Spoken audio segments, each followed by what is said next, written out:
Good morning, and welcome back to Rise and Shine College Football. I'm your host, Jason Watkins. If you love college football, you know you're in the right place. So before you forget, smash that red subscriber button, like our videos, and don't forget to ring the bell so you don't miss one moment. Hall of Fame College Football. Welcome into the show, our friend of the family here, Mike the Legend from Sooner Legends podcast, and we are going to be bringing in here in just 1 second our friend from the Gamecock Grind, Rooster. So we'll have him in here in just 1 second, but hope everybody is seeing us good here. We had some network issues for this morning over here. What's up there, Legend? Oh man, just enjoying me some coffee and ready to kick this chicken and ready to kick a chicken. Well, we got a chicken coming in here in just a second. We got a chicken coming in. Don't kick him too hard. He's pretty cool. Nah. That's an old saying of the family when we're ready to, that's our pump up phrases. We're gonna go kick the chicken. There we go. Well, the Sooners need to make sure they kick a chicken tomorrow for sure, man. It's I think this is a big weekend for Oklahoma, about as big as it's going to get. This first year here in the SEC, you've had a couple of struggle games. Obviously we've talked at length about everything that's been going on offensively, but kind of is what it is at this point. I think we should probably get into a couple of things about this quote quarterback controversy that I think is horseshit. So we'll talk a little bit about that as we kind of jump into this stuff. But welcome into the show, everybody. Mars Jams, Kimberly K, Sooner Cowboys, T Boomer, Goated, welcome in. Bishop Frank, thank you for letting everybody know kind of what's going on in here this morning. Drew, let's see who else we got. Stat Guy, I saw. Stat Guy was in here a few minutes ago. He said, based on preseason expectations, I would say OU needs the game a little bit more. But South Carolina is in a must-win if they have hopes of making a bowl game. Right. Let's see what else we got. Okay. Make sure we only got about 10 or 15 people in here, it looks like right now. So if you have an opportunity, please share the stream. Let everybody know we're here. We'll get to talking a little bit about this and a couple other things I think we'll enjoy as Sooner fans. But real quick, let's go ahead and bring in our guy from the Gamecock Grind, Mr. Kevin Schuler. We know him as Rooster. Welcome into the show, Rooster. What's up, my guy? What's up, gentlemen? What's going on, Rooster? Happy Friday. Happy Friday. Yeah. Friday, brother. How's everything going over there on your end? Besides getting crucified by the sunshine pumping Gamecock fans, it's doing all right. You have those there too? Oh, yeah. God forbid there's a such thing as realistic Gamecock fans that actually think that stats matter, right? Yeah. Kind of is what it is. It's been kind of a weird season up and down for Oklahoma so far. You only have 2 losses. Both of them coming to top 10 teams. One of them was number 1. Of course, that number 1 program was Texas, who Oklahoma fans really struggle to accept losses in that game. And, it is kind of what it is. But we'll see kind of what happens here over the next 24 hours or so as they get started with South Carolina's Shane Beamer, who it seems like, to me, and tell me what you think here, but it seems like they're always in the game. They seem to come through, maybe get a lead, whatever, but something seems to go wrong all the time at some point of the game for South Carolina. It's always seemed to be like that with Shane Beamer. Are the natives getting pretty restless there about this coach, or do you feel like he's safe? I know our guy, Stat Guy, he seems to think that he's safe no matter what this year. I think Beamer's safe. Now, offensive coordinator, I think has been the biggest debate at South Carolina more than the head coach. Okay. The reason I say Beamer's safe. If you think about the 3 losses South Carolina's had, it's the top 15 opponents, same as OU, right? Uh, Mm-hmm. when you take the losses, you're looking at LSU. You lose by 3, Yeah. questionable calls, and that would so you kind of slide that one. Look, refereeing's got way too involved in college football these days. There's no Yep. such thing as letting kids play anymore. But then you take a bad loss to Ole Miss at home. I think that kind of set the fan base off a little bit. And then you had opportunities against Alabama, and you go out, negative plays hurt you, turnovers hurt you, still the inability to protect the quarterback, uh, and just typically a lot of people have questions on play calling, because we have 50 plus negative plays this year, dude. And it's, Mm-hmm. sooner or later the self-inflicted wounds got to stop, and they just haven't seemed to stop for us.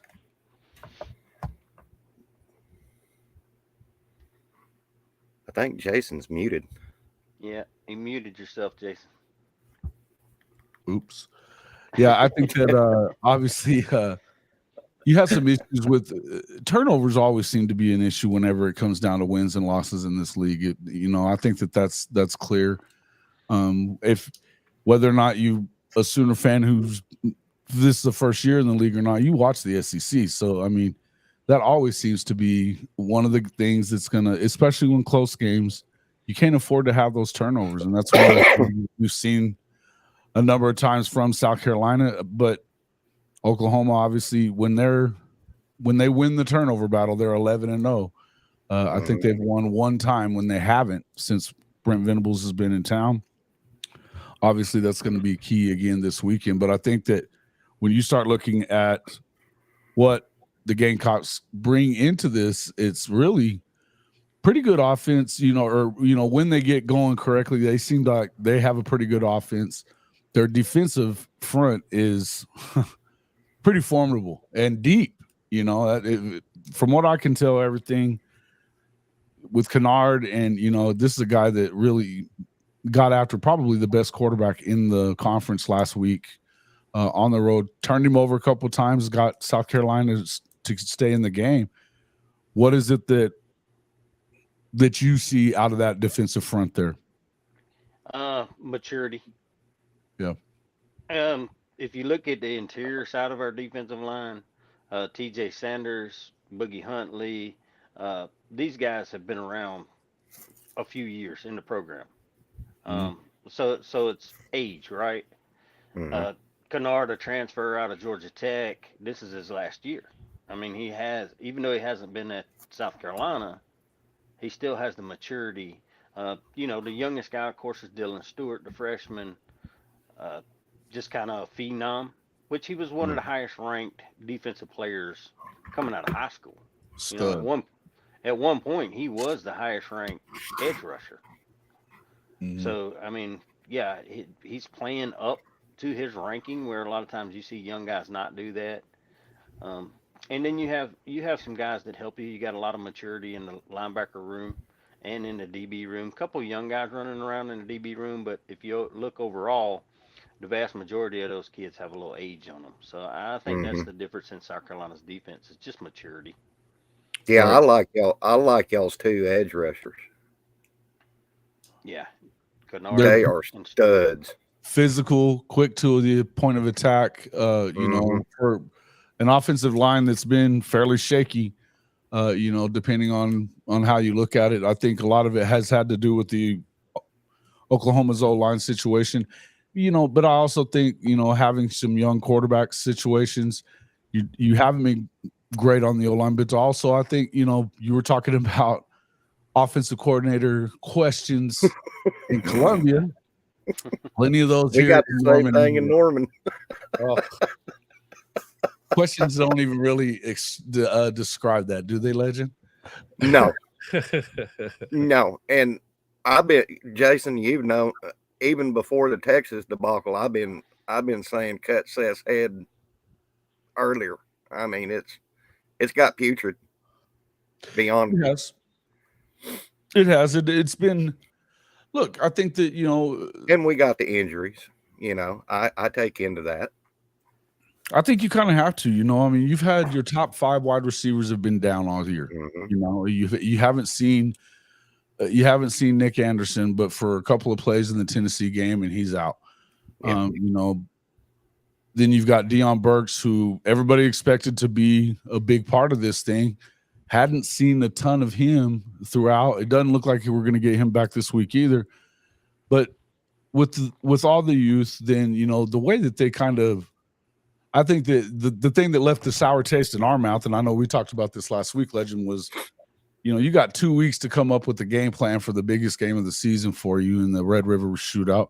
And you come out there and kind of lay an egg. And the defense was doing its part. They hold Texas to 13 total yards in the first quarter, get a turnover, and you only have 3 points to show for it. Meanwhile, you go about 9 straight 3-and-outs on offense. So there's no real way to, get going. There's no way you're going to win games in this league if you're going 3-and-out for, 9 straight series. And rather than making it easier on these young kids that are being forced into action probably sooner than you wanted, the change was to a system that is new to everybody, doesn't build off of anything you've been doing, for the past 3 years on offense. So while the player two may have kind of confused, there wasn't enough that you could do off of it that once they saw it once that it was going to help it, they weren't going to be able to kind of diagnose it because you don't build off of anything either. So I think that's one of the biggest things that you've seen out of this offense. Brent Venables isn't going to fire his offensive staff right now. Mm-hmm. That's not going to happen. But I think if you just get back to some of the easy things, people are worried and talking about Michael Hawkins so much. Everything we've seen of him, aside from in this past game, was that he'll be fine. I think it's very overblown that there's a quote-unquote quarterback controversy in Norman. I don't see that as being an issue. I think that they're going to ride with Michael Hawkins until the wheels fall off this season. And I think that you kind of have to do that. Right now, you have to look at it as Jackson Arnold is probably gone. Yeah.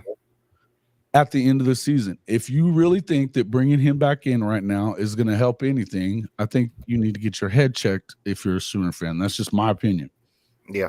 Yeah, because if Brent was to go back to Jackson, right, it would look like we're surrendering, and Brent, it would make us as the fans feel as if Brent's not knowing what he's doing with the quarterback thing. So you got to ride with Hawkins. And me personally, I'm going to give Hawkins a mulligan in that game last week because he's a true freshman. I mean, he played like a true freshman. Everybody's saying he's one read and run. Yeah, that's true. But true, along with that, true. I mean, let me put it to y'all like this: if y'all was quarterback in OU, and you seen a defense coming at you, would you be a one read and you didn't see a read and you'd take and your ass would be off front? I know I would. Seeing them big linemen coming at me, screw you, I'm out of here, Jack. Yeah. And we're talking about a guy who's a sub 4.4 runner. He's got a big arm. He can layer the ball into certain places. You didn't have a lot. The other thing that you didn't have, and we talked about this in the stands last week, was that where's the separation? Yeah. And you weren't getting a ton of separation. And I think that you have to be able to make sure that you do that in the SEC or in any league. If your receivers aren't getting separation quickly, it's not going to be helpful. But the sprint draw concepts were what kind of had me befuddled. Was like, and you heard from what Gabe Eichert and guys like that were saying during the week is the changes that you make don't build off of anything you've been doing. And not only is it not a simpler style of play or anything like that, but it's actually a lot more complicated, a lot more moving parts. And you've got a D-line that I would tell you that I underestimated in Texas that's basically getting there within about a second and a half. So how many reads do you think he had time to make? Exactly. You know what I mean? There may have been guys streaking down the field, but if that's your third read, you're not going to make it there, you know, before you have. So I think it's pretty simple. That to me, I said this last night, and I want to say this one more time. I think if you're Oklahoma, you need to go with your 5 standard, simple plays that you can run out of different looks. But you need to run those plays and run those plays and run those plays and run those plays and get Michael Hawkins comfortable, get the receiving corps comfortable, let them go ahead and do their thing. And yeah, this is no, I don't think that. I don't think you go back to JA. I just don't think you go back to JA. I don't see it. Well, I can say this, brothers. Y'all sound like y'all talking about South Carolina. Yeah. No. You want to talk about the same things. It's the exact same. Hey, look, Lenore Sellers, you can put the red shirt in front of the freshman all you want to. The Right. kid played in 4 games last year with very limited play behind Spencer Rattler. He's basically a true freshman out there. We're going through the same growing pains, same offensive line issues. Can't hold. I made a video yesterday and I asked people, would you be effective doing your job if somebody's running at you every 3 seconds? Mm. No. No.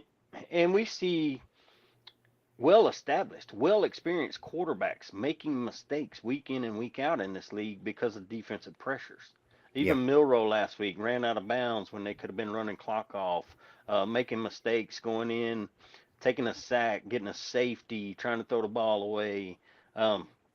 Brady Cook against Texas A&M, it looked like he never played football before. I'm just saying, like, even the best, more experienced quarterbacks that everyone had listed at the top at the beginning of the season Sure. have struggled.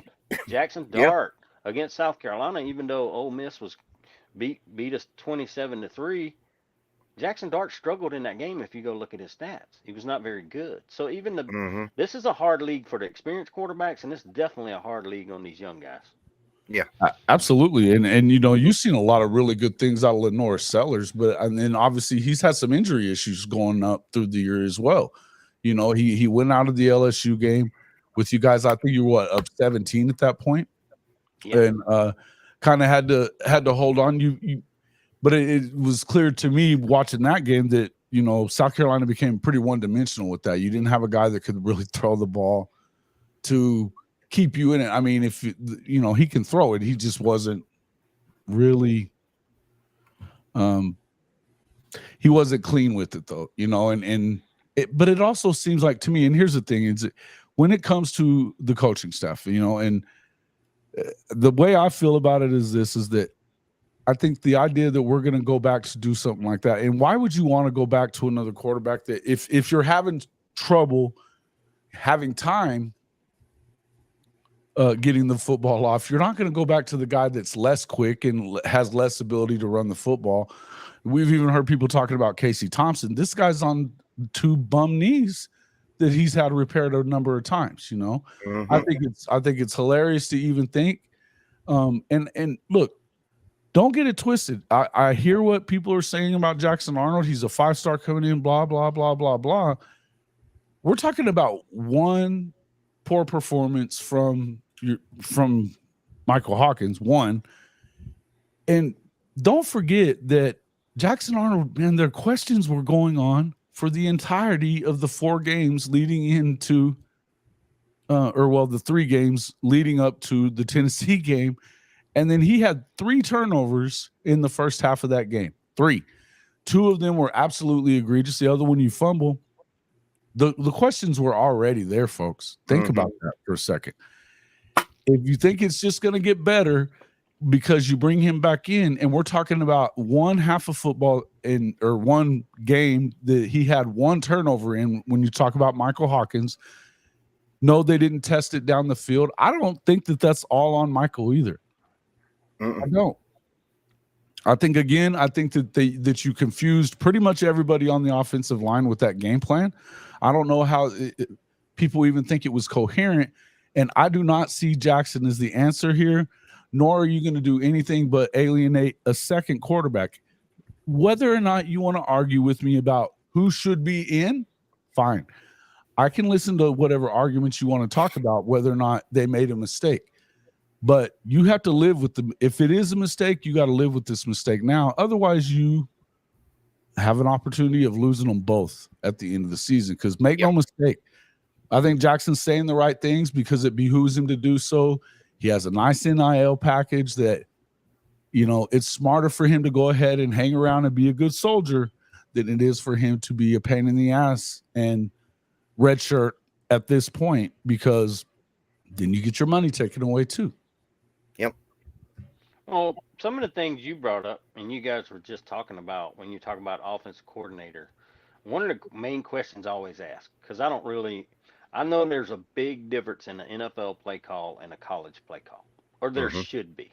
I don't think all offensive coordinators subscribe to that. I think sometimes, like you said, they overcomplicate. Very much Especially so. when you have a young quarterback. First, the last person to talk to a quarterback before a play happens is the offensive coordinator. He's on the headset. Situational football, things like that, it's up to the adult in the room, the guy on that headset that has all this experience, to communicate situations to the quarterback before the snap of the ball. Yeah. Sometimes these young kids lose where they're at just because of all the things that's going on in a football game at that point in time. So you have to remind them, you got a head coach and an offense coordinator on the headset. Remind them the situation that you're in. Okay, this has to happen on this play. Like we saw Lenore Sellers throw a high pass on a 2-point conversion. Well, there was no coming back from that. It was on the line at that point in time. You got to keep that ball in play. You can't throw it away. Even if you throw an interception in that type of situation, it doesn't matter because you needed those 2 points and you didn't get them, and that would have tied the ball game for you. It just, those type things to me is where I go back to offense coordinator. What's your verbiage to the player? How complicated is it? What's your blocking schemes up front for your O lineman? Especially when, like you guys, we went through it last year with a bunch of injuries on O line, getting dinged up, and now you're bringing in your twos. Is it a plug and play for those guys? Is it simplified to where they understand what they're doing? Because most of the time, your second string offensive linemen are over there practicing against your number one defense.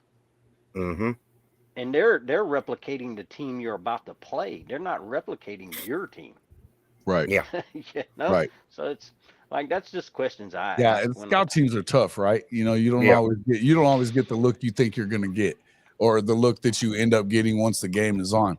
Again, I would tell you guys, when you start looking at this coordinator situation, it's not easy. And Coach was talking about it the other night on the show, and if you guys were watching it, you know, I think it makes a lot of sense, and you got to pay attention to the fact that, number one, I think that a lot of people look at this system that they're running and they say, oh, well, it's the same thing. No, it isn't. No, it isn't. Number one, you've got Seth Luttrell, who has never run the veer and shoot.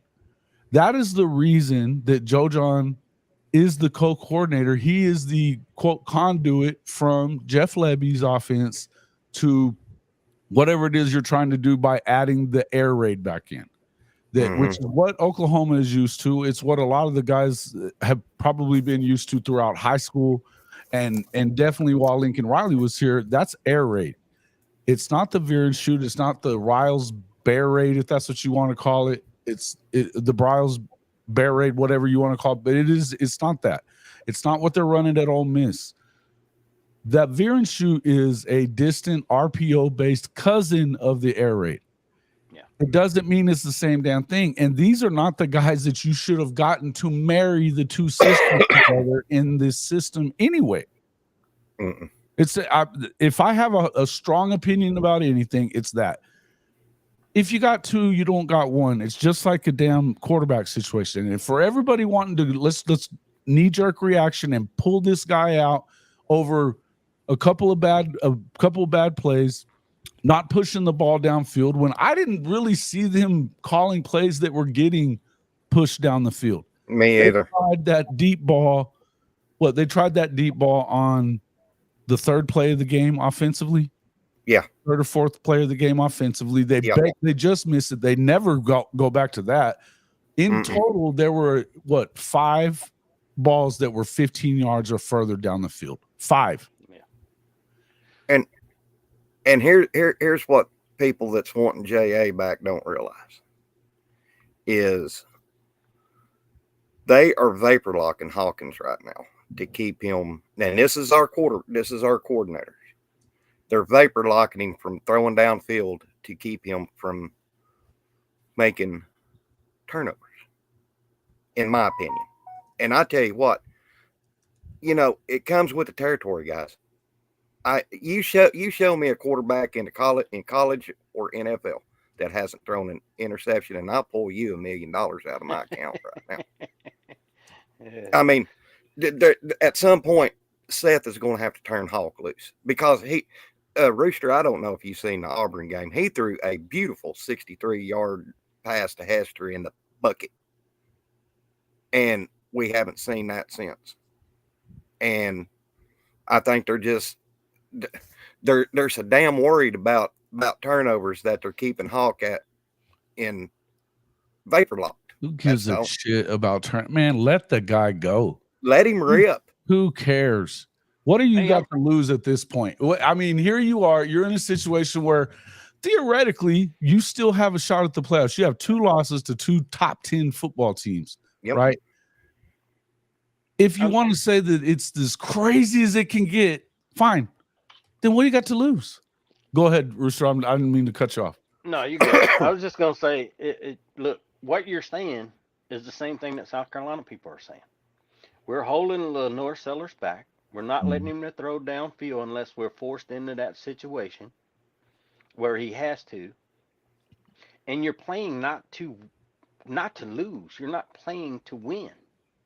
And I think that's the frustration. Last week everybody talks, well, Maziel Bennett had a big pass reception for a touchdown against Alabama. And then the big Nick Harbor catch. Well, people tend to forget that pass to Maziel Bennett, the long pass that scored a touchdown, I think it was like 34 yards. Right. It was fourth and 9. You had to go for something. Sure. And then the Harbor, you were out of time. You had to throw the ball into the end zone because you were running out of time at that point. And it's just like, it's frustrating because I'm like you. Turn the kid loose early, let him sling the ball around, put some deep threat in, back up the defenders a little bit, stop these guys from stacking the box on you. Then your running game can be a little more successful. It's got to be both. You can't do just one. Yeah, and me and Jason talked with Coach Ricks last night, our good friend. Why does OU not pass to where the blitzer is coming in from? You remember that, Jason? Yeah. I mean, that you have to do it. If we was to do that, you're looking at a nice chunk play. Yeah. All right. Just real quick, I just want to say, folks, you guys are trying to get me wound up this morning. I already see it in the comment section, this doom and gloom crazy shit about Hawkins is scared. Hawkins is the one that hasn't been scared the entire. We're talking about one football game. What other mistakes? What other time have you seen him where he looked like a deer in the headlights? If they turned him into, if what they did last week was, and this is what I think happened, they made it unsimple to the point that he was overthinking things. Period. Yeah. Don't make it more complicated now, and by just immediately believing that this is where you are. Sooner Cowboys, this play for next year shit. At what point have you ever heard of an Oklahoma team that's playing for next year? Wow. This is Oklahoma. The play for next year thing kills me with all fan bases because they don't realize now, like, you have to speed up your mind to 2024 and realize that now you got NIL, you got transfer portal, you got a bunch of different things. You play for next year, half those players may not even be on your team. Next year, they're the hell out of here. Yeah. And you've got guys that came back when they could have been in the NFL because they were here to play for something. So what the hell kind of signal are you sending, not just to your football team that you have right now, but to your recruits that are coming supposedly in this class?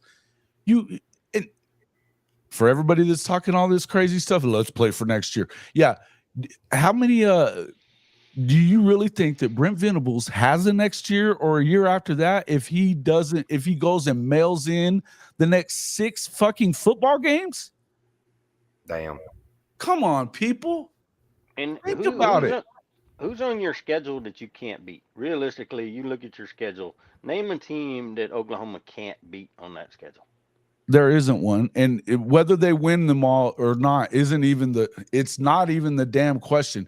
Look, since we're doing the doom and gloom thing here, okay, let's say probably not going to beat Alabama. Maybe you can say that. Maybe you don't beat LSU on the road. Who the hell does beat LSU on the road? Yeah, who beats it? You know, it just doesn't happen very often. Ole Miss went in and lost to LSU on the road last weekend. Lane Whiffen doesn't ever beat anybody on the damn road. Doesn't beat a football team that he's not favored to beat. This is just reality. No. Sooner Cowboys, it's not being a realist. OU, they're not perfect. They are definitely not in the situation that nobody expected, that any of us expected them to be in at this point of the season last year, but they still only have 2 losses. And a lot of the shit that you're seeing is social media driven. I wouldn't even say it's damn media driven. It's social media driven, silly shit like what is coming out of your mouth a lot of the time. It's crazy stuff, and I'm so glad that the coaches in this program are not listening to people like you, Sooner Cowboys, about half the time. Shit. Well, Jason, let me ask you guys this. Now, I know Hawkins has been sacked 10 times. One stat I couldn't find when I was trying to look on it was QB pressures. Mm-hmm. People are talking about a quarterback playing scared. Dude, it's not scared when you're getting smacked in the mouth. Yeah. You're trying to, these kids are trying to create. Sometimes it may come across as people think they're scared. Right. They're not scared if they're playing D1 college football at a major university. They're trying to create and win a football game. And if the people around them aren't protecting them, then they're going to scramble out and try to create. That's what they do. They did it in high school. That's the nature of being a quarterback. That's what you're taught. So I don't think quarterbacks play football with fear. I just think sometimes they get happy feet because you're getting hit in the mouth every time you turn around. Sure. Yeah. You're right, Rooster. South Carolina, Lenore Sellers has been sacked 20 times this year. We are 133rd out of 133 teams when it comes to giving up sacks. 26 on the season. You make that statement, and all of a sudden you're a negative Nelly, you're a doom and gloomer. I'm like, dude, it's a fact. You can look it up yourself. Look up stats and info. It tells you South Carolina's the worst team when it comes to giving up sacks. What happens when you give up sacks? You get turnovers, baby. You give up turnovers. It sounds like your fan base sounds a lot like ours, Rooster.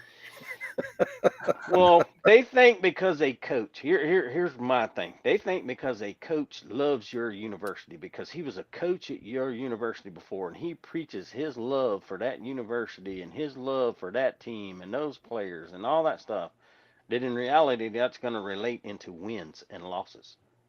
No, I'll take $6 million a year and I'll love South Carolina as much as Shane Beamer does. And sure. More. Yeah. Yeah, go hang Doesn't mean I'm going to win football games, but I'll love them. Right, yeah. Hanging around with Don Staley and her basketball team and shit like that. And just, the thing I've said about Beamer, and I mean, there's a lot of people around Norman that love Shane Beamer. He was a special teams coordinator whenever he was here. I thought he was tight ends coach. Well, something, whatever it was. He was something. They didn't have a special teams coordinator, so you're probably right. They didn't believe in such things. No. And we can see that they still don't believe in those things at USC. And here they are 3-3. But oh goddamn, if we only had Lincoln back, everything would be just fine.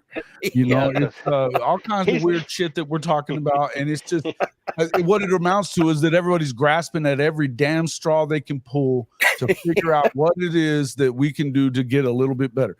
Look, I get it. We're not used to seeing offensive struggles in Norman. I get it. I understand it. Sometimes things have to get a little worse in order for them to get a little better. It's not, to me, the answer is not making another quarterback change. It's not changing the offense. It's do something. It's let's get basic. Let's go back to the basics. Go back to the formations that you're used to run. Get good at 5 to 10 football plays. Know what you're doing in those 5 to 10 plays and run it out of some different looks. And the main thing is okay, if we're missing a certain read, so let's move that read up a little bit. You can do those kind of things pretty simple. But if I'm coaching this football team, all I want to see out of Michael Hawkins is, okay, we're going to let you do a 2 read and get out. Mm-hmm. Roll the pocket out a little bit. Let's do some stuff like that.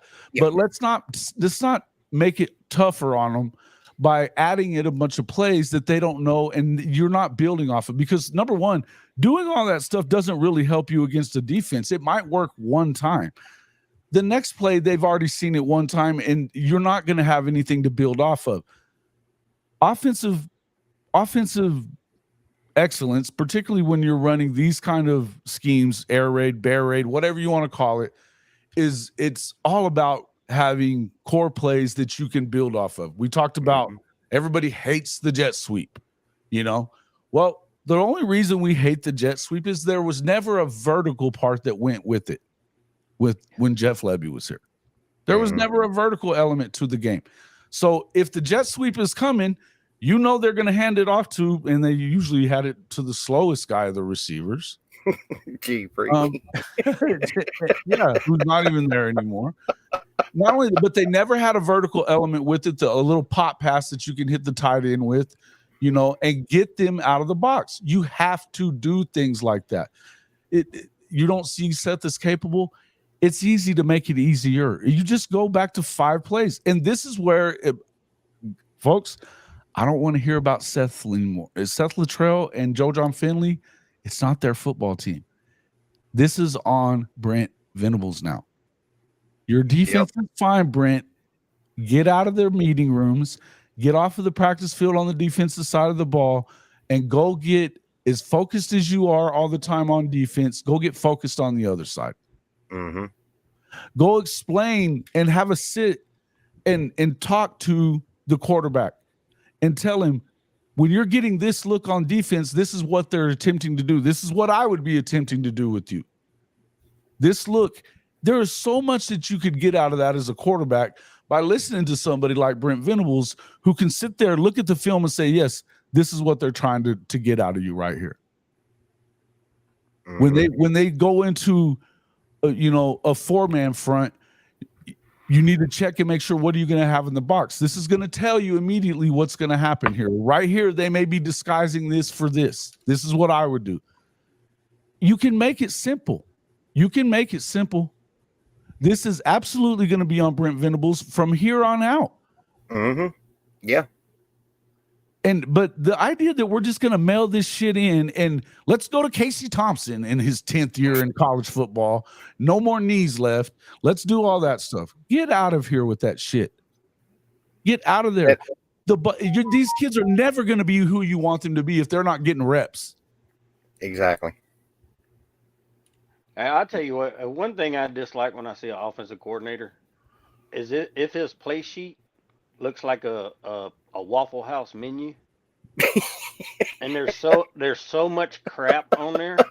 Like Jason's saying, there's so much crap on that thing. We got to play for every situation.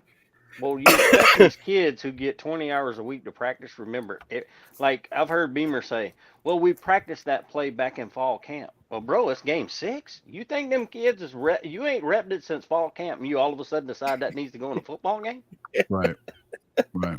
I love like some of the best damn offenses. Put some whipped cream on that shit. The best offenses you see, Mike Leach's offense where he had an index card. Josh Heupel has 7 plays. He just runs options off of those 7 plays. That's Some right. of the best offensive play callers in the world. It's so damn simple, and all you do is make reads. Like, take Heupel. people don't really realize what the difference is, like you were talking about earlier, Jason, in these air raid. And he's the one that's done prolific both. That's done both of these, to a large extent. Go ahead. And but he uses every inch of field. His wide receivers go all the way out. Like, he doesn't play the hash mark games like a lot of other offensive coordinators want to do. But he'll stack receivers, and depending on what the defensive backs do, is what the receivers read is. That's the route they take. Right. So theirs is more of a communication between quarterback and wide receiver. Right. Then it's read. It's not. Well, this is film your study and simple stuff. Absolutely. And run the ball. Run the damn Tennessee football. can run. Run When Ole the Miss can damn run. ball. Yeah, when Ole Miss can run, when Tennessee can run, and you have the threat of the deep pass, like I said, to where defenses can't stack the box against you, creating the separation you guys talk about at wide receiver. South Carolina still has an issue with that, man. Right. Yeah.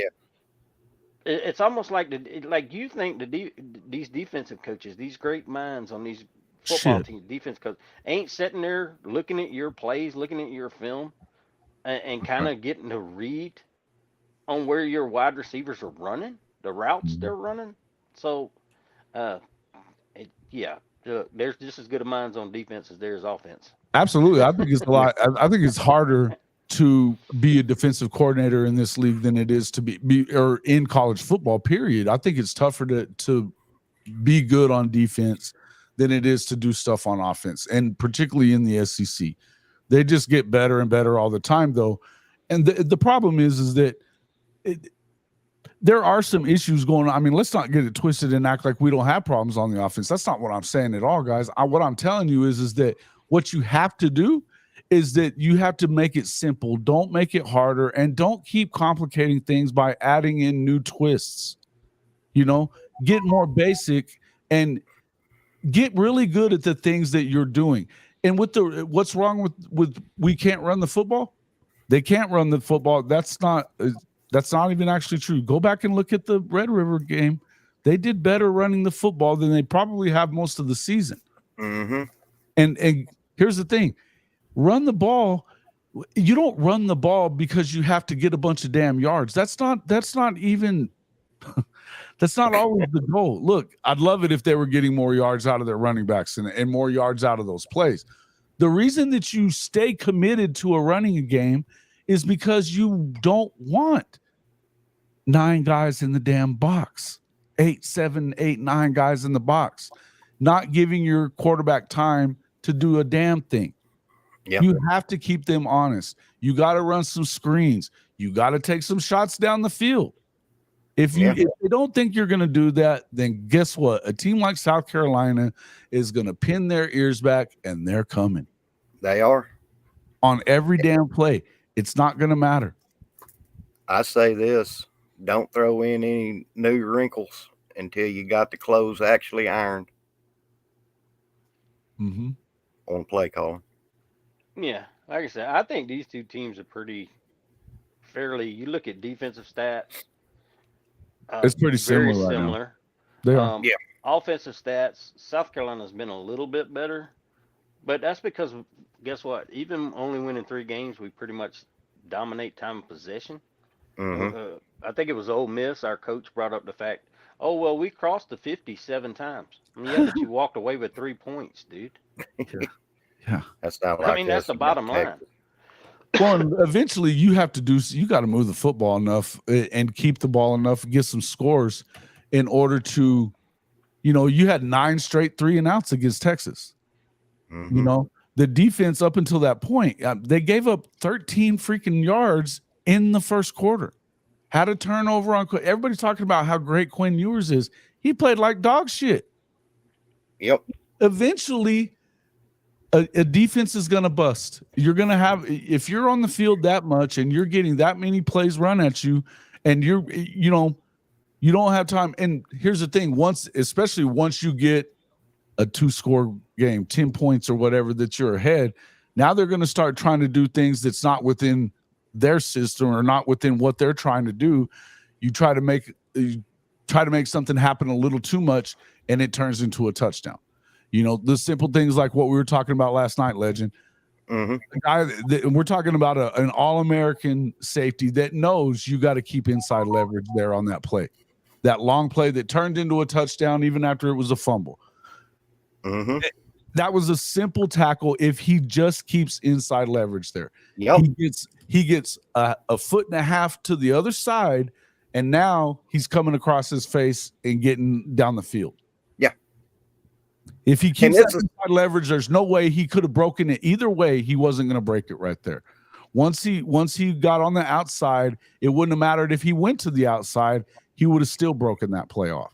There was no ways around it. This is what freaked me out. Well, not freaked me out, but surprised me, Rooster, is in that Red River rivalry, we won the time of possession battle in that game. Yeah. Going all them 3 and out and beat them in first downs. Yeah.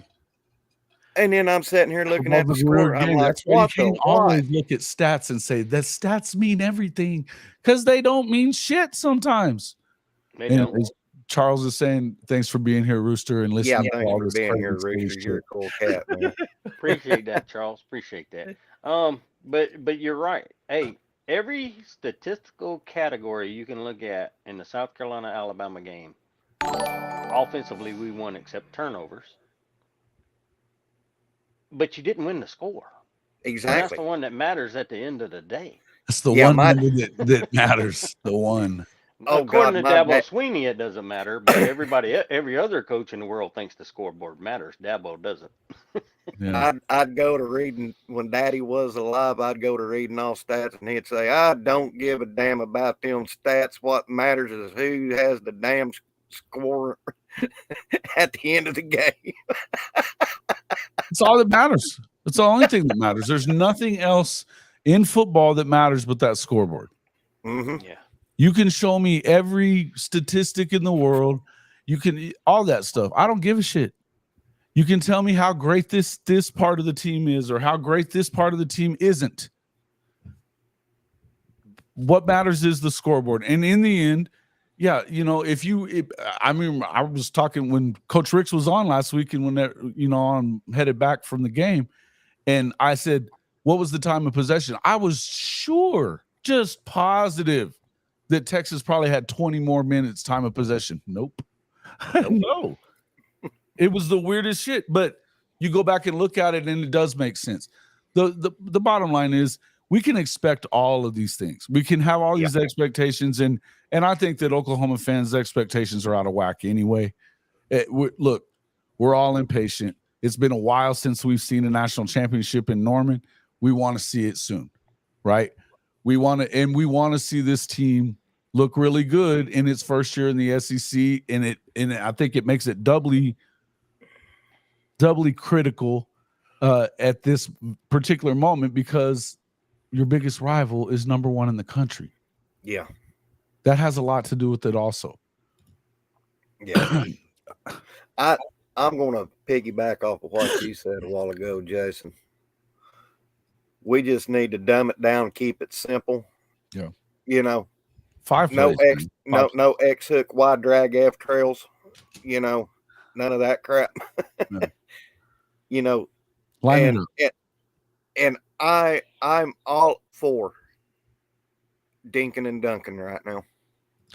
Well, I think I'm all for letting them turn them loose. Turn them loose.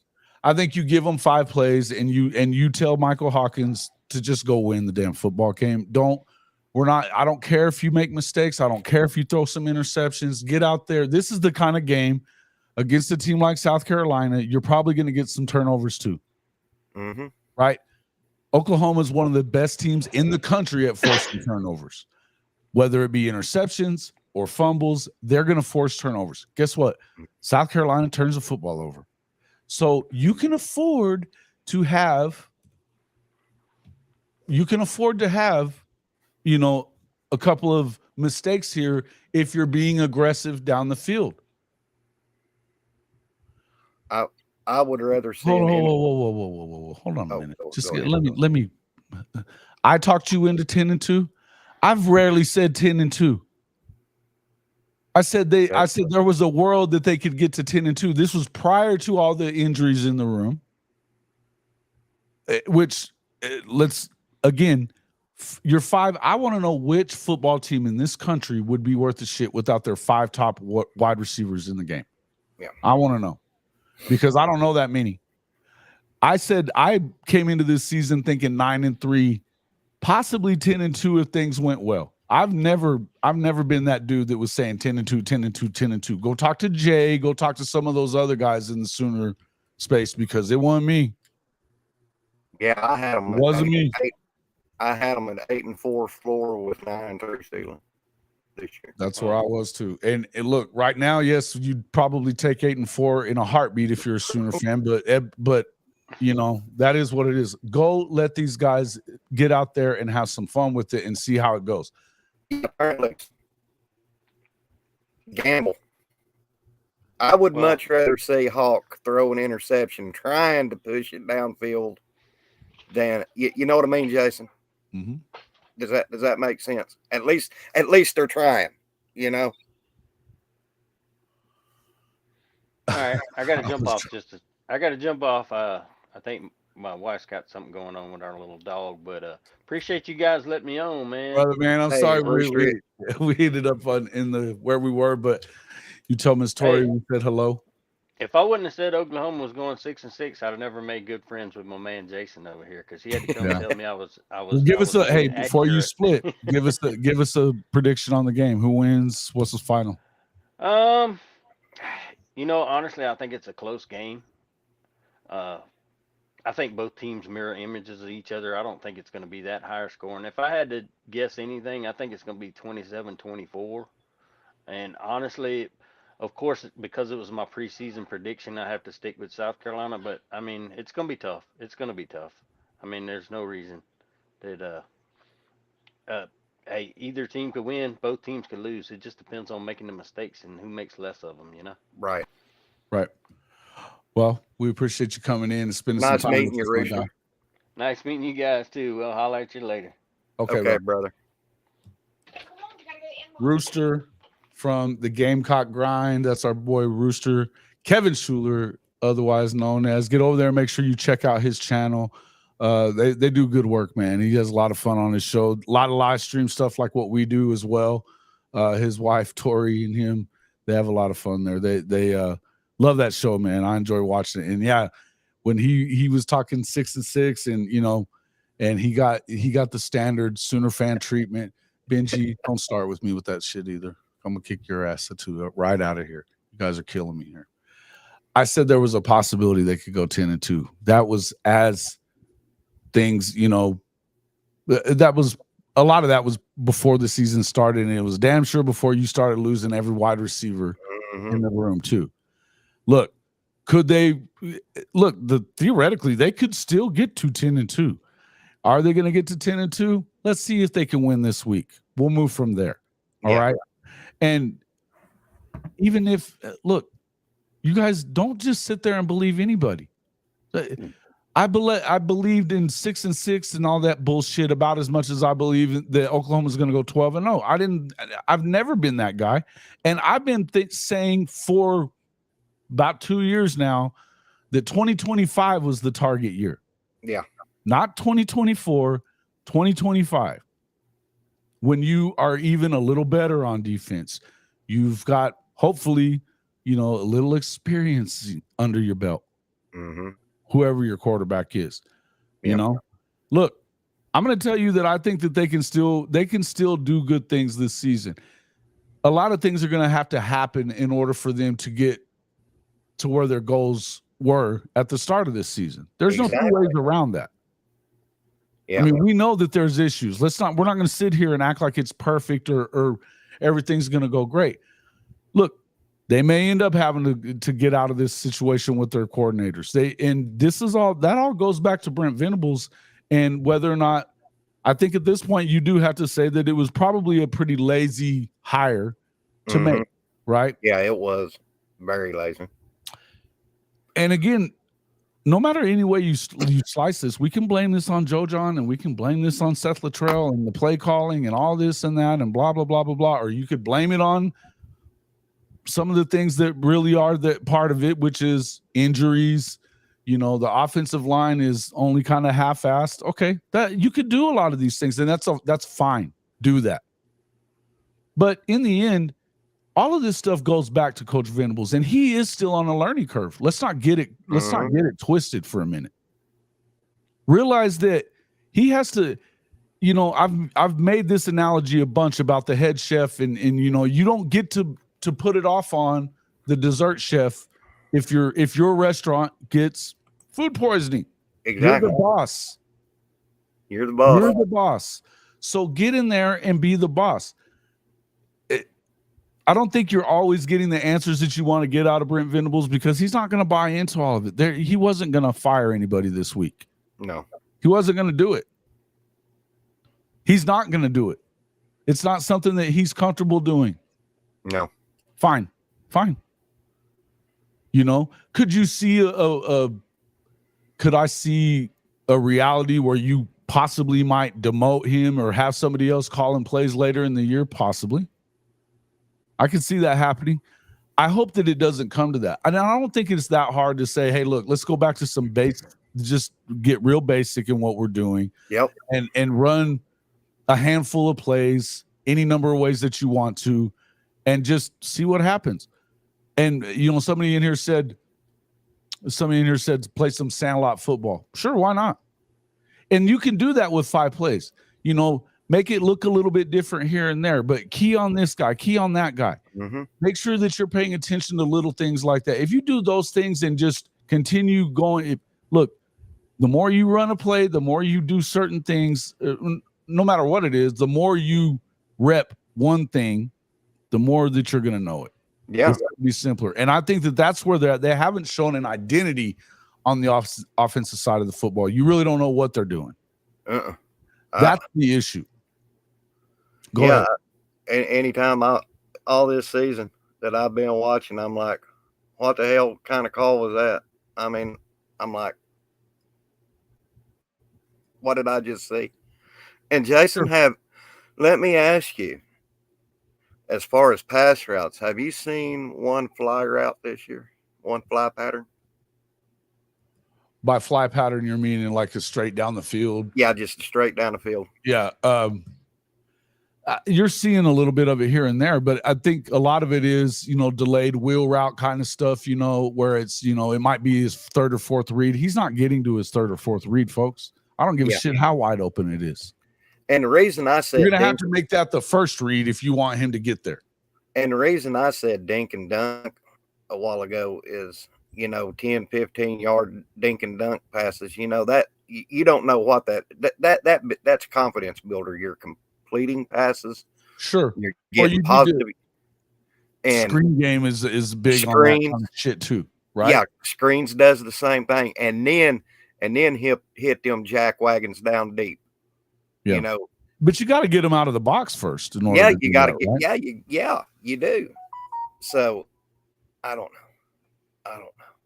It just at this point, I'm just do something to score more than 3 points this week. Yeah. Look, again, I think that we could all deal with what we saw in the Auburn game. And look, let's be serious. If you can get out there and you get an early score, and don't get behind in this game to where you're playing catch up right away. Exactly. You know, but we have seen them come back from 2 scores down in the 4th quarter against a really good. Look, I would tell you that Auburn's defense is pretty damn good.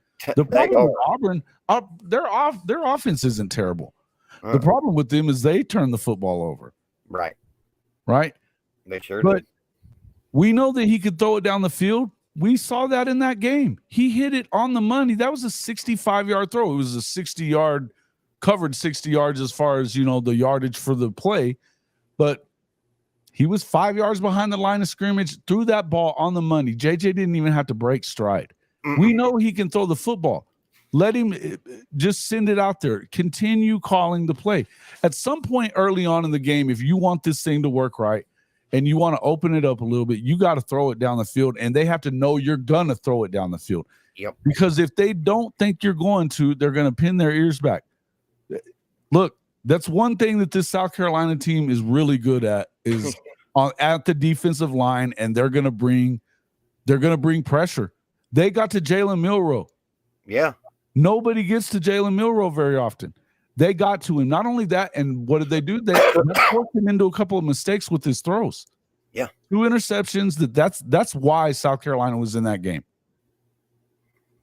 Because they were able to get to that guy. Yeah. So you better be doing the same thing. I like Lenore Sellers a lot. He's not going to beat you with his arm, folks. He's probably not going to beat you with his arm. I like Maziel Bennett. That's Coach I's nephew. Really good receiver. You'd like to think that, their big boy, Nick Harbor, 6'5" and runs a 10-1 100 or whatever, Olympic speed would be the guy that you had to worry about. You can get him out of the game pretty simple. I think you better pay attention to Maziel a little bit, but you've got to set the edge on this game and not let Lenore Sellers get out because he will beat you with his legs. He'll beat you with his legs before he beats you with his arms, guaranteed. And I would like to see us, and I mentioned this to you and Coach Ricks last night, I would like to see us, when we run, exploit the edges a lot better, because we always get positive plays up when we run the edges. When we run, go, I don't know coach's term, but when you hand the ball off and they don't go up the middle, they hit either the right or the left side of the defensive line. We've had positive yards coming off that. Why don't we go back to it? Run that sucker until, like my dad always said, run it until they stop it. Yeah, well, yeah. Once you get something I'd break the damn button. If that's where I feel like if something's working, you keep hitting that button, keep hitting that button until it breaks or Just they stop. play. And the thing about running, it doesn't matter if you're great at running the football. You still have to commit to it, because if you don't, then they're just coming. They're good, but in the end, there's a few things that you got to do. I don't think that you have to make it difficult. I think you have to make it simpler. I think that's all you really need to do. You need to give him 2 reads and let him go and be the athlete that we know Michael Hawkins is. Why do you like a guy like Michael Hawkins? You love it when they can throw like he does, but you really love him because of the danger that he presents with his legs too. Mm-hmm. So don't stick him in the damn backfield and tell him to stay in the pocket. Don't do it. That's not what you need out of him. If you need a pocket passer, then go to Casey. Yep. You know what I mean? But you're going to get him clobbered. You're going to get his ass kicked because he's on 2 rebuilt knees here, folks.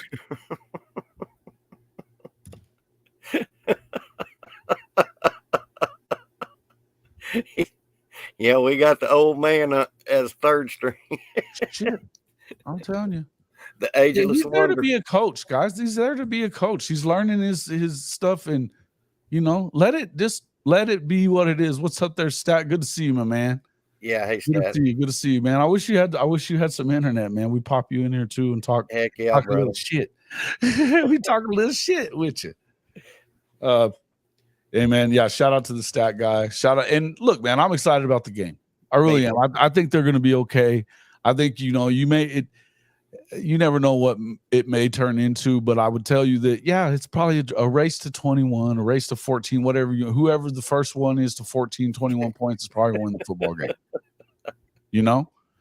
But in the end, I like Oklahoma's chances if they can I like their chances in any game with this defense because they will force turnovers. The main thing you have to do is look, Rocket Sanders. Okay. T-Boomer, or is it, who said that? No, Richard, you have to, who's saying that? Rocket Sanders. Oh yeah. That's Shawty saying that. Oh yes. Nobody runs the football in Oklahoma. They don't. The running game got moving last week after a long time, quite a while, after they were already down. That's when they got the running game going. Early on in that game, they couldn't run the football. Nobody has run it. Tennessee, the best running team in college football, didn't run the ball on Oklahoma. And Rocket Sanders is going to be on his ass if they try to run that ball all day with him. If you're going to beat him running the ball, it's not going to be Rocket. It'll be Lenore Sellers is going to have to do it. And I don't know that you let him do it either. Go ahead. If anyone in Norman, Oklahoma has seen Oklahoma's running game, will you kindly return it back to the Palace, please? Right. I don't think you're going to get big plays out of the running game until you prove that you can go down the field, man. What I'm looking for in the running game Saturday is positive yards. Anything positive. Sure. 5 to 10, you know. I'm not looking for any big runs downfield, just positive yards. You know, turn a 1st and 10 into 2nd and 1, you know, stuff like that. That's the only thing I'm going to be looking for in the run game Saturday. Sure. And my prediction, guys, when the zeros hit in the fourth quarter when the clock hit 0 and Oklahoma's ahead, we win. That's my prediction. I'm not predicting the score. I can't. Look, I don't know what the score is going to be either. I would tell you that I expect it to be probably somewhere around 27-21, 24-21, something like that, 24-17. It's, I mean, you know, that, what is I think the over-under was what? 40? Some shit like that? 41. Yeah. I can see that. I wouldn't be crazy on hitting the money on the over there. So you're probably you got a defensive game, you got and offenses that aren't super, you know, sophisticated at this point. I would say that, you know, our run defense is the worst part of our game. We struggle wrapping up in the open field, turn 2-yard runs into 14-yard runs. This is the thing that you see out of South Carolina. I think that they do a lot of things well at times. They don't do well consistently with it, right? Mm-hmm. We know that they try. A lot of the folks that we're doom and glooming a lot, but the things that you do pretty well kind of coincide with the things that they don't. They turn the ball over some in critical situations. Oklahoma's good at turning the ball over in critical situations. That's how you're going to win if you're at OU this year. Mm-hmm. I know it freaks everybody out, and you definitely got to find a way to get some offense going. Yeah. You're just going to have to. But I would tell you that these things, yes, you're going to have to find a way. But I like this defense, and it will put you in a position to win every game that you play. You just got to continue to get a little bit better on offense. I'm telling you, if they would just go to that 5 plays, 10 plays at most, run it out of some different looks, stick with it. Eventually, it will work. Yep. Right. You got to get them a little bit of confidence. That's what you need to do. And to me, I don't know what we're waiting on with some of the younger guys in the receiving room. You know, we've done stuff like bring Jacoby over from the defensive side to play receiver when you've got a 6'6" guy that runs a 4.5 not getting playing time. Yeah. That's weird to me. That is very weird. You know, very weird. Let some of these, you know, but we saw something not last week. We saw Zion Kearney got 4 catches. He led the team in catches, 40-something yards, but there's another big body receiver. Yeah. He's young, he's explosive. Love to see a little bit more out of, you know, some of these younger guys that we hadn't seen a ton of. And it was weird to me. I don't know if it's the same thing that we're seeing out of the running back room or what, Legend, because the rotation has gotten a little odd. I don't know where it's coming from at this point because, you know, you had Jacquez Petaway. He's the one receiver that looked pretty good against Tennessee. Yeah. Hadn't seen a whole lot of him since. Me either. You know, I don't know why. The tight ends, we're saying we're not getting anything out of the tight ends. Well, I don't really see them working to get them the football. We saw against Auburn. Yeah. Our Sharp was the guy. Yeah, and when we do use the tight ends, we get flagged. Yeah. Yeah, well, and I think that, you know, if it wasn't for those couple of flags against Auburn, monster game from Bauer Sharp. He's a weapon. He is. And right, man, with the struggling offense, nothing is your better friend than the tight end. Exactly. Somebody that you can dump the ball off to over the middle, get you 4 or 5 yards. Mm-hmm. And expecting a huge explosive offense at this point of the season is probably a pipe dream, folks. But you can do a little better. Yeah. You can do a little better. And with this defense, you can be successful. You just got to let it. You got to be a little more, we need to be a little more realistic as fans too.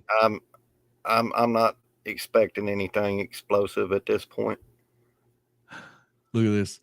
Stat guy says, I think it's 13-6, one way or the other. You just hoping for it because that's what you do on NCAA 25, ain't it? You're like, yeah, this is my kind of football right here. We're gonna run the triple option until we get there.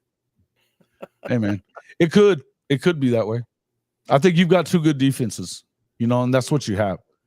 And you've got defenses that are opportunistic. Maybe I think a defensive score could be the difference in the game. I definitely could see that. There was a time when I would say when OU loses to Texas that the next team that we play, you better look out because they're pissed off. But I can't say that this year, Jason. Well, I don't know why. I know everybody. I know they're pissed off. But everybody's pissed off. But the way our offensive is playing, sir. Well, but with that said, it takes a good game to have a good game. So you know what I mean. Just get a little bit. With that said, I have seen stranger shit at OU in my years of watching them. I mean, the light could go on at some point, folks. When it comes to that stuff, you just and momentum is a weird thing. Yeah, momentum is a weird thing. I always kind of go back to what we were talking about with Gibson last year. Yeah. A kid that he couldn't find his ass with both hands. Couldn't catch a nosebleed. Couldn't. Yeah, he just, every time the ball went his way, Jaden was dropping the son of a bitch. But when he caught one, all of a sudden, the confidence shot up. And next thing you know, he ends up with 13 catches on the season. 5 of them were touchdowns. Mm-hmm. Yep. And when he gets the ball in his hands, he's a freaking dog. Just loving it. It's a shame that you've lost some of these guys. But the truth is, it took a while for him to be that guy. JJ Hester, it'll be great if we find out whether or not he has some confidence in him after that big catch against Auburn. You gotta take shots. And at this point, I don't know why anybody would be concerned about whether or not we're capable of doing it. Throw the ball down the field either way. I don't give a shit what it results in. Because, look, everybody's talking 17-9, 23-20, 24-16. All these – somebody says tie game. Yeah, I don't know. This is what it is, right? Who needs the win the most? OU or South Carolina? OU. I think Oklahoma needs it pretty bad. I think that South Carolina, no matter what, they're not going to the playoff. Oklahoma's probably not going to the playoff either. But I think if you want to stay in contention, you got to win the game. Mm-hmm. You got to win the game. If you want to keep the natives at bay a little bit around Oklahoma, you need to win this football game. Yeah. It's got to happen. And look, man, don't be the team that the fucking breaks start going their way finally with South Carolina. Mm-hmm. Don't be that team. Yeah, don't be that because team. I want Beamer to be holding his head in his hand like he always is and giving stupid excuses in the press conference after it's all over with. That's what you're used to seeing from Shane Beamer. Yeah. Stupid shit in the press conferences that is cute when you win, not as cute when you lose. Yeah. Won't be the team that they don't turn the ball over and on or whatever. Don't make a stupid play on. Just give it time. Beamer will screw it up. We know that. We know that. He's the worst. He's not a very good head coach. I like Shane, but he's not the guy. Shane Beamer will Shane Beamer Saturday. Shane will Shane. Yes, he will. At some point, you will see Beamer Saturday. Yeah. That's his MO. His all shucks is just funny to me, man. Oh, shucks. His all shucks is hilarious to me. Hilarious. But what I'm looking for Saturday is to get some kind of pass game established.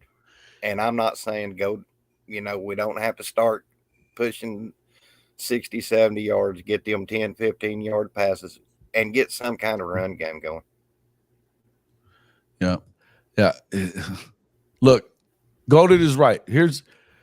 I don't want to hear this mail it in shit no more from people. I mean, I made Sooner Cowboys. I put him in a 30-minute timeout because I'm not hearing that shit anymore right now from Sooner Cowboys. I'm just not doing it. I'm over it with him. But this is this idea that that at any point of any season would allow their football team to mail it in. I know. It's silly shit. Hell, even John Blake never mailed it in.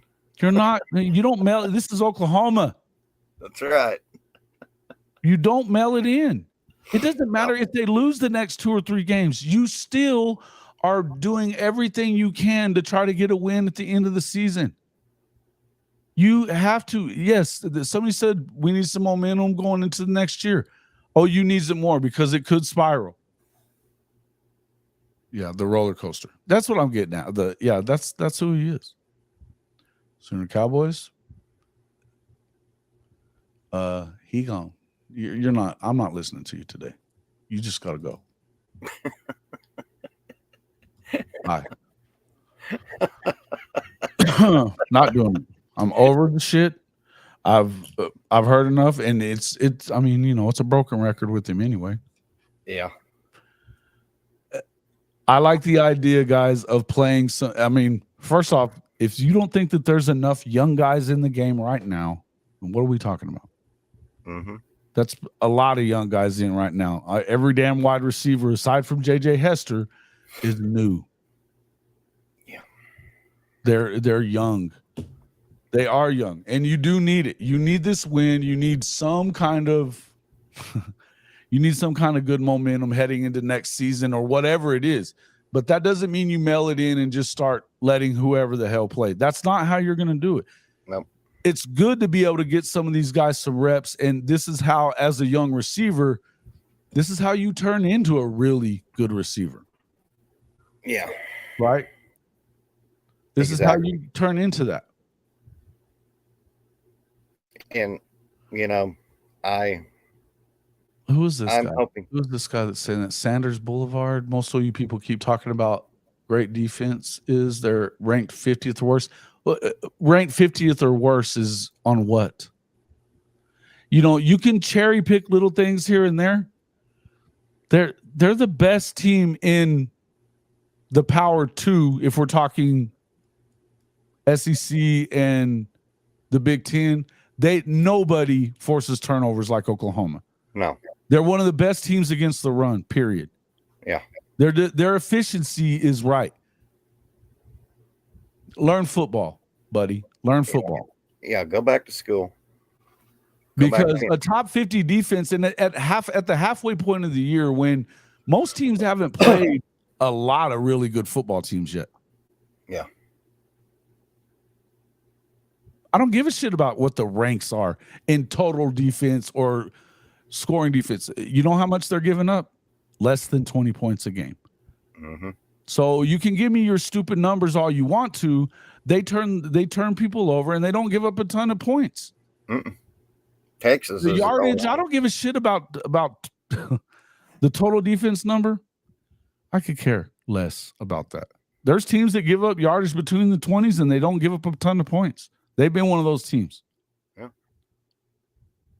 They don't give up a lot of rushing yards, which that's really what they're best at South Carolina, running the football. They're not going to get it. Tennessee couldn't run the ball on them. They were averaging 340 damn yards a game coming in. Yeah. Oh, my God. The numbers don't always tell you the truth, folks. They don't always tell you the truth. Nope. They sure don't.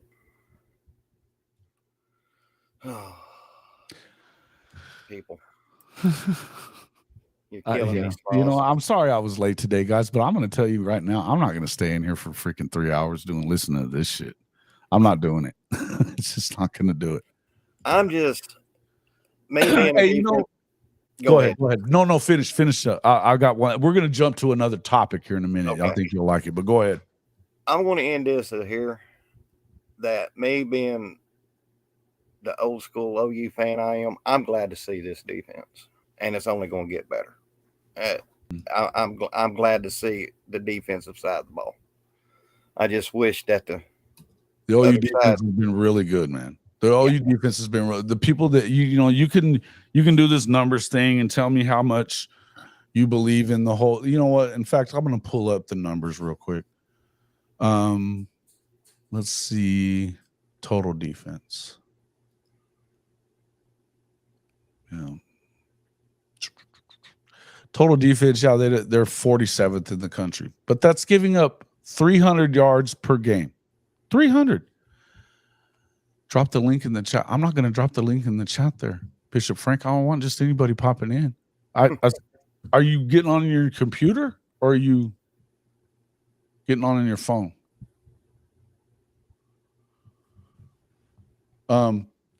But I want you to look at okay, let's talk about scoring defense, which I look at as much more important. Oklahoma's tied for 26. They're giving up 19 points a game. Yep.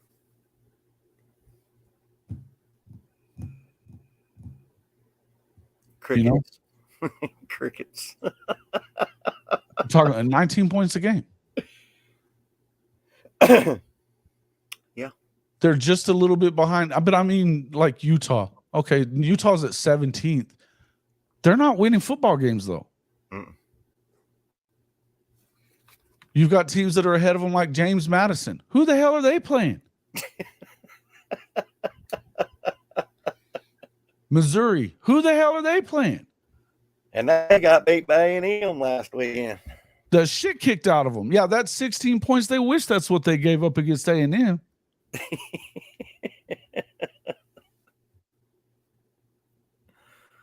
Oh, man.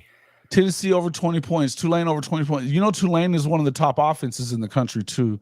Tennessee, one of the top offenses in the country, too. They haven't been great the last few weeks at offense. They're pretty damn good. They run the ball well. They came into that game with already over 1,000 yards rushing and 1,000 yards passing. Yeah. Now, we hadn't played anybody yet. I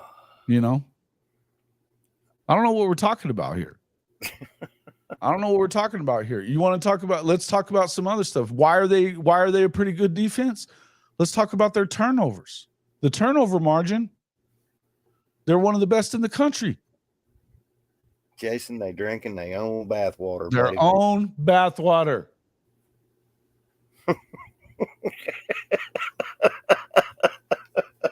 Turnover margin, they're in the top 15. They're tied for 11th. Their turnovers gained is one of the best. They're number 2 in turnovers gained. Tied for second in turnovers gained. Yep. They turn the football over. They're number 1 in fumbles forced. Yep. You can cherry pick shit all you want to. I'll do it with you all damn day and beat you. Yep, and we'll pick the ripest cherries. Yeah, listen, this is what it is. That's right. You do play. Okay, compare it in your conference. Okay, Oklahoma in the conference is number 1 in turnovers forced. Yep.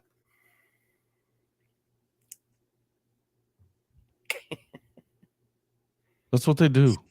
That's what they do well. They're. I think they may be number 1 against the run there, Shawty. Let me find out real quick.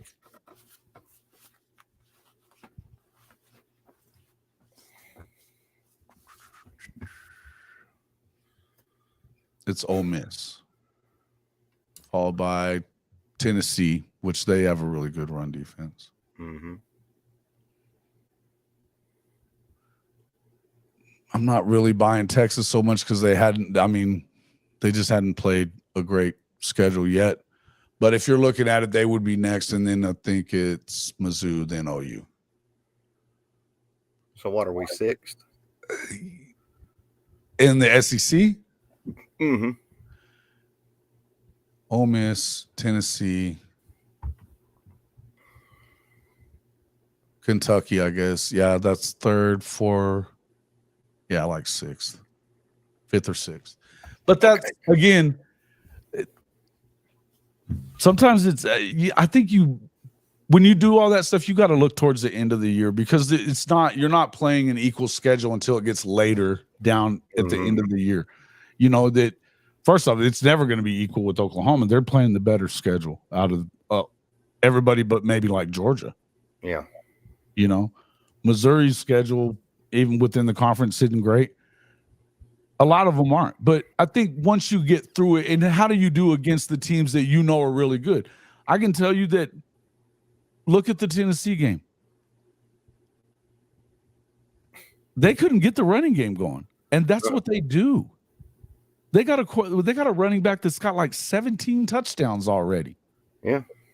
He wasn't getting any play, getting any love. Mm-mm. No, he wasn't, Jason. Yeah. Let's just be real about it. You have to call it for what it is.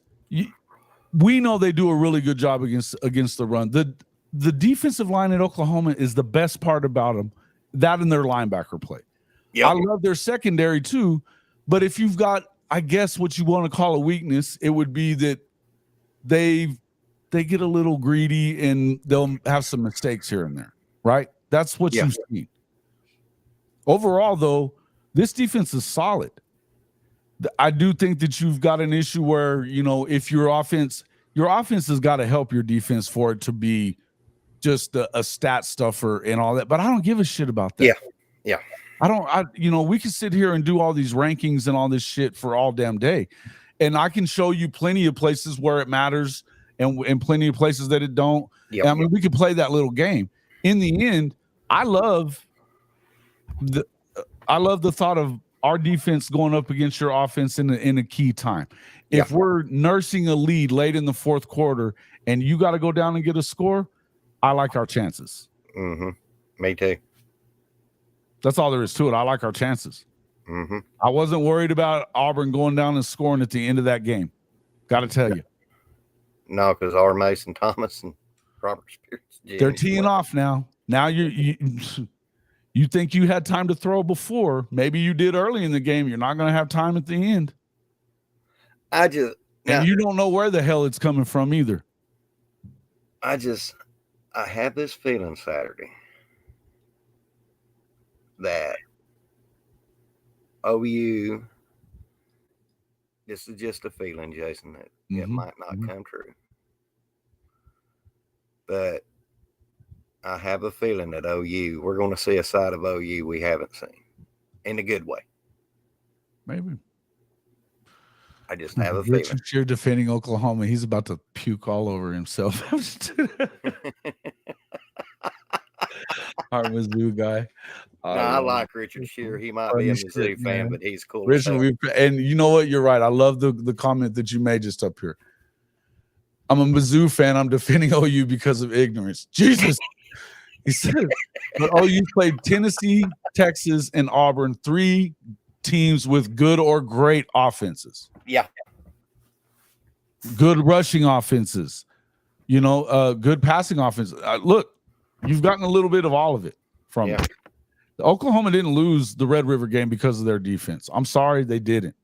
If I thought anything was as tone deaf as it possibly could be, it was Brent Venables not calling a spade at the end of that game and talking shit about it. Don't do that. But here's the other thing. You got people that are asking questions like last night. They're sitting there asking us, is there a division in the locker room between these guys? No, there isn't. No. You know why? Because you got leaders like Danny Stutzman who would never. He's a leader. He'll take it on himself before he throws that at the offense's feet. Yeah. They're not. Look, man, this is not a divided locker room yet, guys. It's not. Do you think there's some frustration? Probably. Of course. Oh, yeah. They want to win more than you want them to win. I promise. Yeah.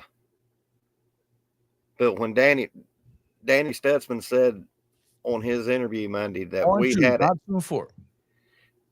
And we had a team meeting. That is not a defensive team meeting. That was a team meeting as a whole. Oh. And that just comes to show you, Jason, what kind of leadership we have in our program right now.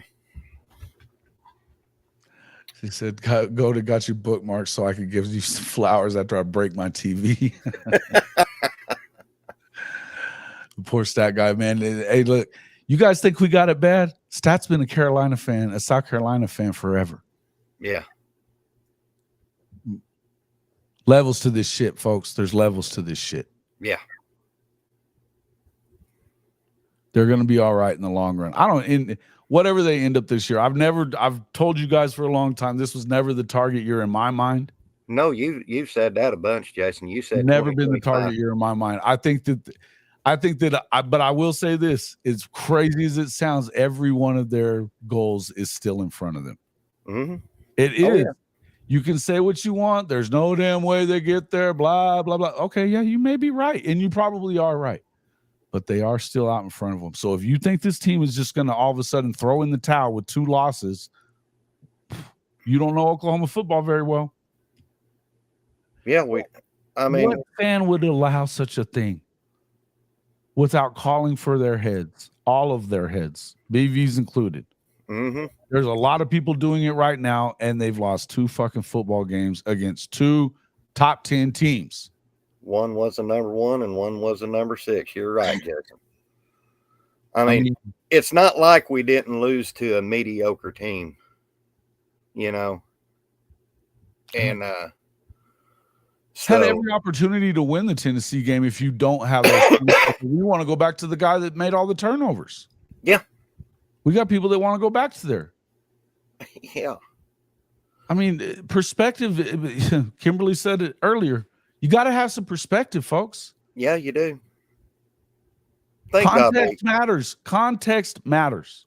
Thank God we got the first lady. She always, her and Bishop can. Is 2025 still the season? I think that they're gonna be a better football team in 2025. I don't know that I call them winning the national championship necessarily, but yes, they'll be better next year. They will. They're not getting worse on defense, just so you understand this. No. They're not getting worse. They're getting better on defense year after year. Yeah. Look at you think about the safety room. They're really good at safety right now. Robert Spears-Jennings killing it. Peyton Bowen is kind of quiet, but he's really good. Eli Bowen. Bowen's killing it. Yeah. Sooner in Texas, knock off that shit. My 10-2, I don't have a 10-2 fantasy. I said 9-3. Go back and look at it. Possibility of getting to 10-2. I've been saying 9-3. You got to knock that shit off. Jason, I will back you up on that because I was on your live chat immediately or maybe the next day after the Alamo Bowl, and you did say that very thing with them same exact words. And I did think that Oklahoma was going to be better than Texas this season. I did. Yeah. I did. I admitted all that shit last week. Don't come in here with your I'm pulling receipts bullshit with me. Knock that shit off. I'm not having it from you guys. I'm not doing it. I did not sit here and tell you they were going to win the national championship this year. I've never said that. Never. I don't. It's our national championship. We're probably looking at another 3 to 4 years before we can even sniff one. If somebody was to put a truce on me. If recruiting stays on par, the current situation may even be the floor for future BV defenses. Absolutely. Hey, look, somebody, you know what, and it was Marcus Dent, Isaiah Entre Dent's dad was saying it last week. We were talking about this and saying that the 2024 class, the 24K class, 24 carat class is going to be that team. They're young, they're freshmen. And a lot of them are already contributing. Yeah. Think about this. There's a lot of underrated guys in that as far as the recruiting is concerned. Teddy Lehman has called Michael Boganowski the best safety he's ever seen at Oklahoma. He played with Roy fucking Williams. Yeah.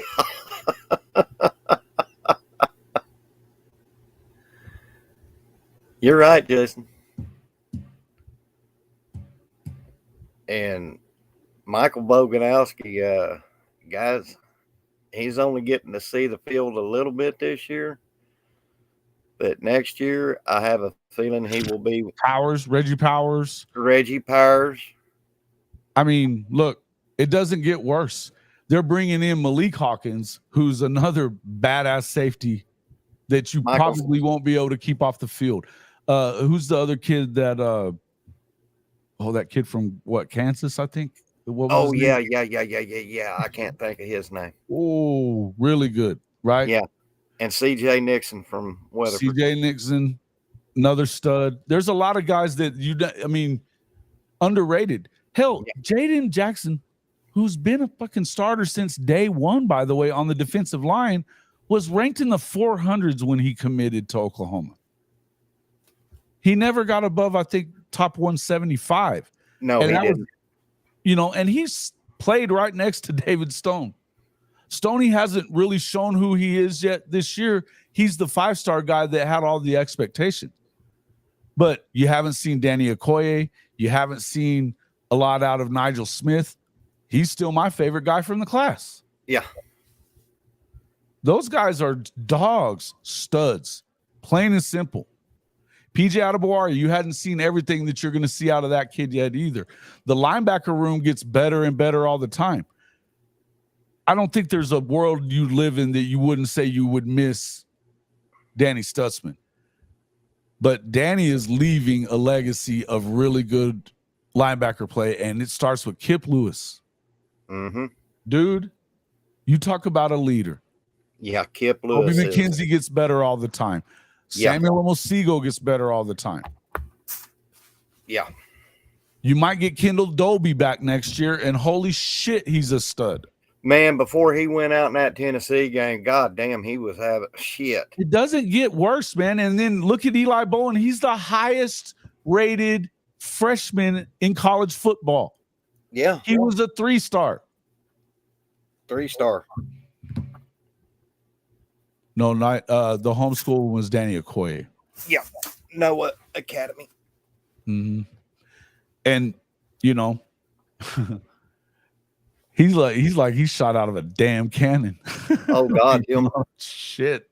Them games I went up and watched him last year. Good Lord. You're right, Jason. It looked like his burst at the line is insanity, right? Yeah.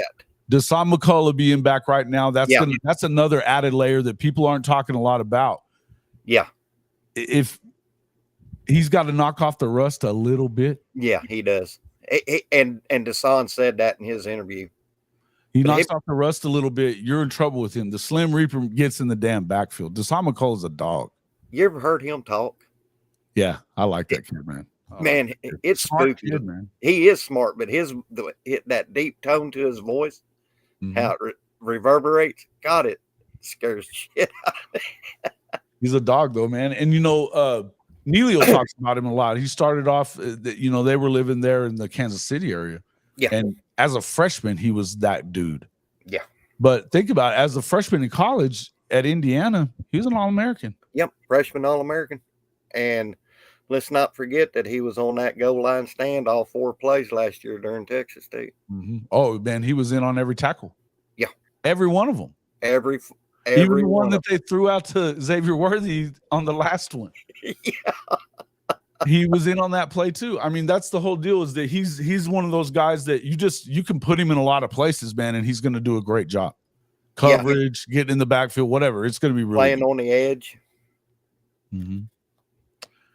Look, in the end, we're going to see kind of how it all plays itself out. Yeah. But defensively, I'm not concerned. And I got to tell you, while I'm worried about, I've gone from I don't worry about Oklahoma's offense to I'm worried about Oklahoma's offense this year. Moving forward, am I? No, not really. You've got guys that should develop into something really good. Am I concerned about some of the things they do offensively? Yeah, I am. But I think that this is Oklahoma, and that you can go get whoever the hell you want. Yeah. As a coordinator at the end of the season. It's Oklahoma. Yeah. They have the money, they have the prestige, they'll get who they need. Mm-hmm. Do I think that there's some position groups that I'd love to see change their coach? Yes. Starting with an OU favorite, DeMarco Murray. Yeah. Loved him as a running back. Don't like him as a running back coach very much. That's just me. That's a personal opinion. Say what you will. Jason, I'm right there with you. I mean, for the love of Pete, we ain't. God, it's just so weird. His substitution patterns befuddle me. They do. I don't know what it's about. And the truth is, of the guys that we're seeing in the game, which one of those dudes isn't a jack, except for Taylor Tatum whenever he gets in? Exactly. Just a guy is a jack. Yeah. Just a guy. I hate to. I'm not trying to badmouth anybody, Right. but I mean, hell, last year you were carried by Tawi, who was a walk-on, and he didn't really want Tawi carrying him. I know. And look at what he's done. He's got 8 touchdowns in the last 3 games, folks. 8. I always say DeMarco needs to be horsewhipped for letting Tawi. letting Tywee go. It's tough, bro. South Texas Super Chat, $5. I've said with all this. that sunshine you pumping about Tywee OU was our defense, X do you want factor to in double Texas. down on our bet? What bet? They couldn't stop him. He's a stud, man. He is. Little bowling Favorite for ball. OT is Andy Koltonicky. I'd take Koltonicky real quick. We were talking about that last year. He's the Kansas guy that's at Penn State now. Oh, okay. He'd be a good one. Oh, yeah. They run the ball really well. They've, look, Penn State's actually playing offense this year. Well, that's true. That's true, Jason. What bet are we talking about here, South Texas? What bet are we talking about here? Look, their defense is fine. And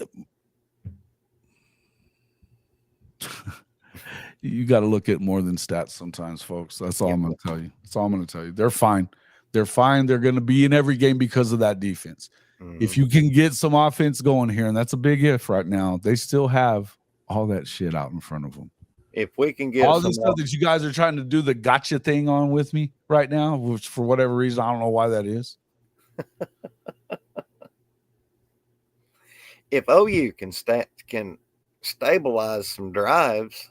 Oh, okay. That was the South Texas was the better defense at the okay. Yeah, whatever. No, because you're not going up against the same football teams that we are. So no, I'm not doubling down on the damn bet. And I think you got to look and see. I mean, I think there's going to be some things that are going to say Oklahoma's got a better defense. Mm-hmm. But there's going to be, if you're looking at just your raw total defense numbers or whatever, yardage or whatever, okay. It is what it is. I'm not going to double down on a bet that wasn't probably good for me to make in the first place. Was you drinking your own bathwater? I might have been drinking my own fucking bathwater, I guess. Shit. Look, I'm giving you hate. Those guys are, look, man, I'm sick of Texas. Fucking Texas people. The world is a terrible place when they're good at college football. Yeah. Because they never shut the fuck up. Never. Well, I tell you what, thank God I've got a thin skin. You got to be thin skinned to be a podcaster. And you got to have thick skin. Because if you're thin. It's like Bill Glenn in every game, 34-3. You know what? You didn't have any points after the first quarter, and you were almost negative yardage after the first quarter because of the defense. Billy Blanton. They were in every game until they weren't. Yep. You're going to have an opportunity. Yeah, fuck the brand. The brand has finally returned. Fuck your brand. Horns down and Fuck you. What was that they did in Half Baked? Fuck you, fuck you, fuck you. I like you, fuck you, fuck you. Pretty much. It's pretty much. But like I said, they don't shut up when they're unranked. You're right, Goated. You're right. It's facts. But it's even more just out of line when they're half-assed good. I would like to see someone that played on defense in this chat. And Somebody you that go, played on defense? No, just I'm theoretically, metaphorically speaking. Mhm. Any one of these people in the chat talking about how bad our defense is. We're not bad, but let me ask you this. If you played defense, whether it be defensive line, linebacker, or secondary, and your offense was going consecutively. How in the hell do you say it consecutively? Consecutively? Yes. Yeah. 3 and out for back to back to back to back to back. Yeah. Yep. 10 plus plays. Your ass would be sucking buttermilk. It's hard to keep up with all the fast guys, man, for that long. Sooner or later, they're going to make a play. Yeah. And especially with an offensive line like they had at Texas, and the receivers, the running backs. Wisner's a dude, man. I think if we want to horsewhip freaking anybody for their running back coaching, it ought to be for not locking that son of a bitch down. Why did you let him get to damn Texas? My God. Look, that's a big, again, the guys that we're seeing playing, I don't know. I mean, look, I like Javonte as much as the next guy. He's a hard runner and all that stuff. Good guy. He's a Vegas kid. Love him. He ain't that good. Overall, I mean, he's not an Oklahoma running back that we're used to seeing. When I hadn't seen that guy in a while. Really, he gives the look of it. He's definitely the athlete that's that guy, right? Yeah. Torrey, what's his name from next year? He looks like he's gonna be that kind of guy. Torrey Blaylock. Torrey Blaylock. Ooh, dude. What a baller. Love that guy. And I'm glad they're going to get it. But like, we haven't seen this though from Gavin Sawchuk. I mean, the last half of the year, last year he looked good. Where's that guy? Yeah, where is he's inconsistent at best, so you can't depend on him. Why aren't we seeing Caleb Hicks? Why aren't we seeing at this point Xavier Robinson? Why not? Why did you go get Sam Franklin, who had like 1,500 yards last year? I don't give a shit where he was at. He had 1,500 yards. Why are we not seeing him once? The one time we saw him, he had a 45-yard run. Where is he at? Where is he at? In hindsight, Jason, I wish Ohio State would have took DeMarco. Mm-hmm. Yeah, man. I think my headline on that one was "Say it ain't so, DeMarco." What am I doing? Please, because Jason, in reality, how long has it been since we've seen a very well developed running back at OU? Before he was there, before he was a coach, the running back. I'm going to say it's Samaje Perine and Joe Mixon. You realize that that was pre DeMarco. And think about something.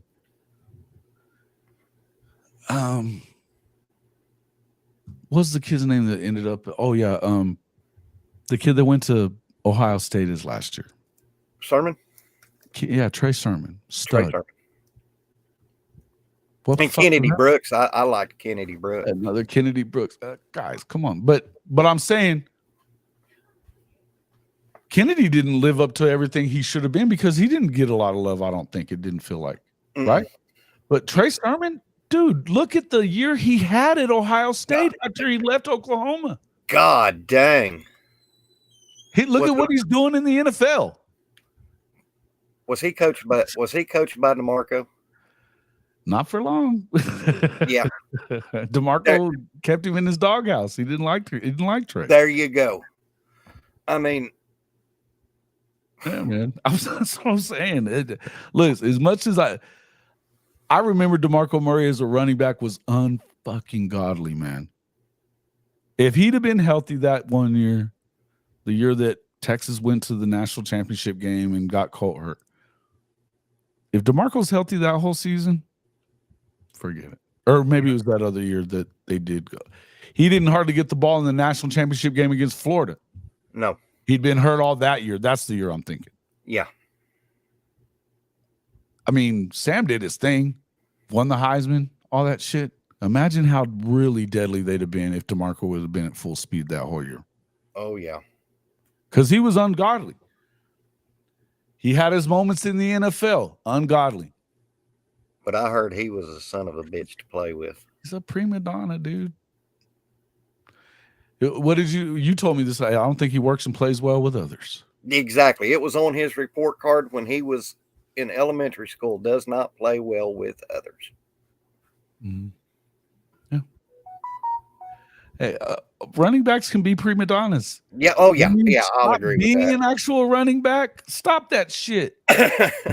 You know what I mean? If you're coaching them, knock it off. But DeMarco ain't getting it done. I mean, yeah. It just this Billy Blanton dude? Why is nobody kicking him out of here and I have to keep seeing this shit? What do I have you mods for again? It's just amazing, Jason, though. That we have to have this discussion about, because we I'll be honest with you. I was basing everything preseason on my expected that I did not have our wide receivers. And who had that on their bingo card?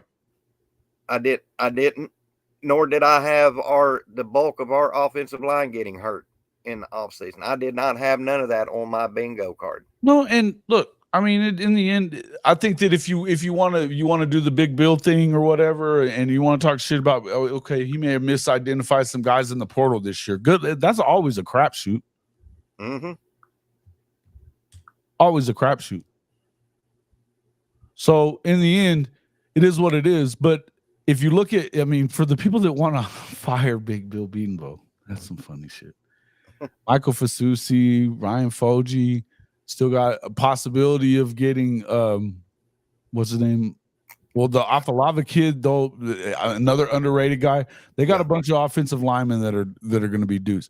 The guys that they got in this past class that he got in, EPL, Isaiah Autry Dent, he's well up over 320, I think it is now. Yeah. Left tackle, it's going to be a stud. Eugene Brooks, Daniel Akinkunmi, if he's got to get healthy, but I mean, we're talking about a guy that he's a stud, man. He's a monster, and he's been playing football for about 3 years. Yeah, but look, they're doing fine. They're gonna be fine. Is it on your time frame? No, probably not. I know we all have these expectations that are unreasonable sometimes, and that's really what it is. Mm-hmm. Hey, Richard Shear, appreciate you. I'll go through real quick. Let me I know you got to get out of here, so yeah, I got to get out of here, Jason. I got some. Yeah, I'm gonna do one thing, and I'm gonna split two because I got to go. But go ahead, bro. It is what it is. We're gonna do what we can, and real quick, I want to Richard Shear's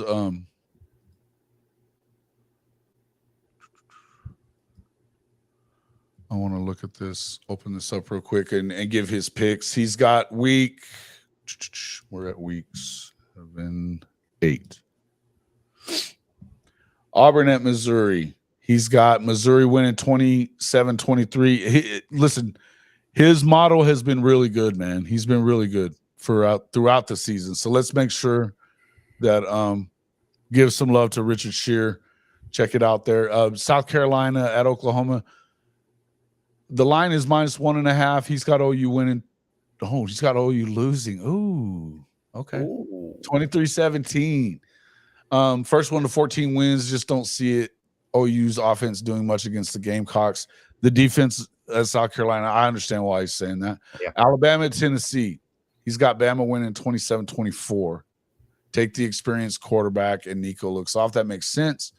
34-20 A&M over Mississippi State. He's got Arkansas beating LSU by 3. Obviously, that game is in Fayetteville. That makes sense. Pavia Mania continues. Vandy rolls over Ball State. That makes sense. Georgia, Texas. This is one I wanted to see. Yeah. He's got Texas 30-24 over Georgia. Give me that before you leave. Who's your what do you got there?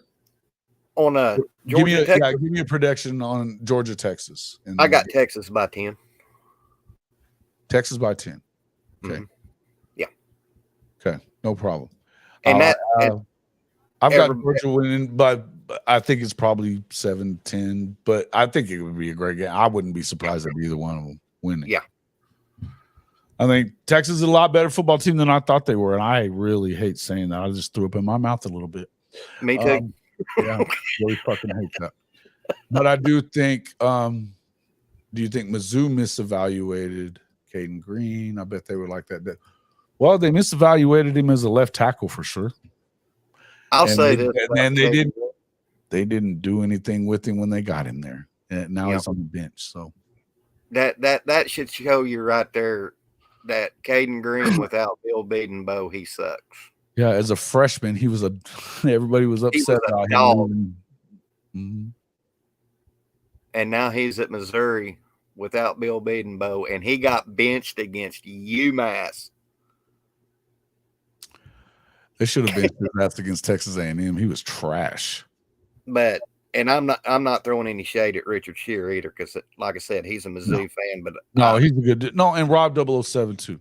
Or and Rob 007, both our guy, man. I love those guys. They're good Mizzou guys, and it is what it is, man. People can't help who they're a damn fan of. Yeah. Like my daddy would say, fair weather.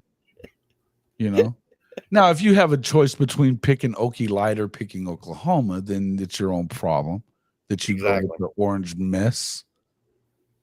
Oh, man, my mama used to get on to me for not pulling for Oklahoma State. She'd say, Michael, you need to pull for them. They're from Oklahoma. Nope. I have never pulled for Okie Light. No self-respecting Oklahoma fan will pull for Okie Light. Can't do it. Nope. You'll never see me pull for Okie State. Nope. Old Bessie got the best of old mediocre Mike, too, this week, apparently. She told him what she thought about his fucking shitty offense. You Christie got a hold of him? No, his cow, remember? His cow. Oh, yeah, his cow. His cow getting the concussion, and Cody Light made a video about it.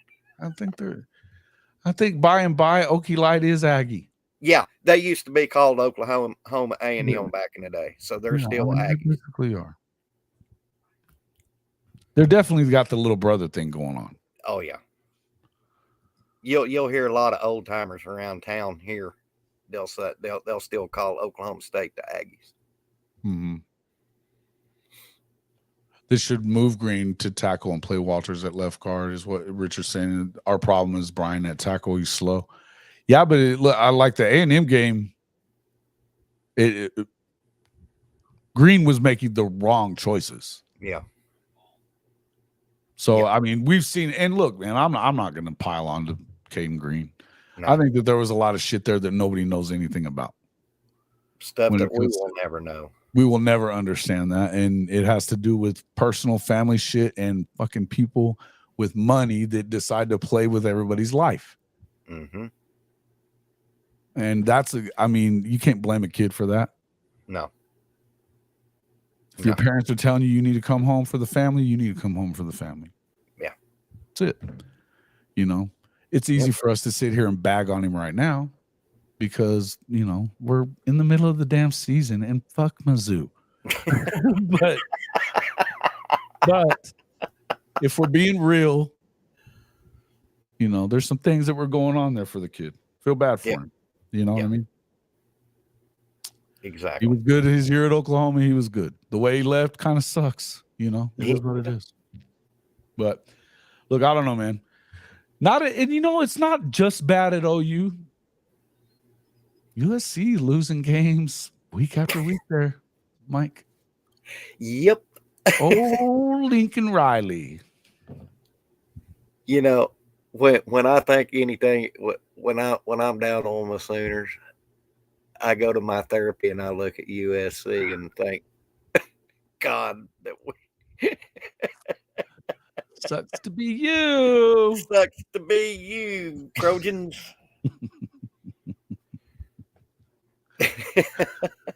Oh man, some funny ass shit. Couldn't have happened to a better guy. Benji, we can get mad at him if we fucking want to. Texas guy, mind your business. And look,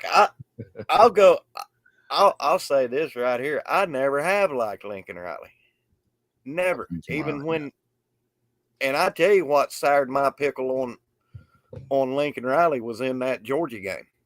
When we had Georgia down on the freaking ropes. They were on the mat, man. Yeah, they were on the mat. You let them We up. was ready for the knockout punch, and we come out in the second half and not even in the second half. When he did that squib kick at the end of the first half and the squib kick. I mean, you're up 21 at that point, and then all of a sudden you felt the air come out of the damn stadium. From in the stadium, I felt it. You was like, ooh, yeah. When you let your foot off the gas with a quarterback that's kind of on fumes anyway, you remember Baker was sick all week. Oh yeah, but he came out like playing like a madman. And he played great the whole way, but when you let your foot off the gas, it was not good. You could tell. And I mean, they had the size that was the team that should have won it. They should have won an Addy there. That was their screw it off, and it only got worse from there when it came to Oklahoma and their size, strength, all that other stuff. Right? It just got worse. But it was easy to kind of, you put some paper mache and paint over that shit and it looks fine, because that offense is just great. Yep. Polish a turd, it's still a turd. Everyone, the best bet is take the over on Army East Carolina. Over is 52. Army will score 40 plus. They are for real. Their quarterback is Benny Pavia. Army is good. I like it. That's your best bet. Richard Shear's best bet. Love it. Love it. Shout out to my Black Knights. They are really good. They're really good. And Navy's really good too. Yeah, Navy's good. I always love it when the military academies does well. Yeah, and as much as it kind of sucks for us Air Force guys, I mean, and they have the best military program in the country over the last 30 years. Let's just be real about that. But nobody gives a shit. If it's not Army, Navy, nobody cares. That's an unbelievable game too. What an unbelievable. I mean, if you're a college football fan and you can't get, real about that game right there, I don't know. I've never been to the game. The Army Navy game? The Army Navy game. I've never been to it, but I'd love to go. And the traditions that come with that game is unreal. So when they're both pretty good. I've been to two in my life, Army Navy games. And let me tell you something. It's wild. Not wild, but the traditions that we have, it's just it's amazing. It's cool stuff, man. It's cool stuff. And I mean, we're talking about programs that back in the day they were when Notre Dame was Notre Dame, Army, they were always really good, right? Yep. Those were the big dogs. Of course, my favorite quarterback of all time was a Heisman Trophy winning quarterback from Navy, Roger Staubach. Yeah. Roger Staubach won the Heisman Trophy. Yep. And Navy. Yep, sure did. Unbelievably good, man. Unbelievably good. Yeah, that was shit though. And that was just late 60s that they did that. That was pretty wild. That was 1963 when Staubach. Or early 60s. Yeah, that's pretty wild. All right, guys. Yeah, we're all going to get out of here. But I mean, just to see right now what you're seeing around the country, there's some teams struggling. I think that you're seeing a lot of shifting and stuff like that. I don't know that you end up seeing Lincoln around USC for a whole lot longer. You've got people that are saying, well, it's because of the officials. Why are they in these games? Some of these games that if you're USC, you should blow these teams out like Minnesota. Yep. Like Michigan. Fuck? Why? Michigan's trash. Has anyone done a welfare check on USC, Jay?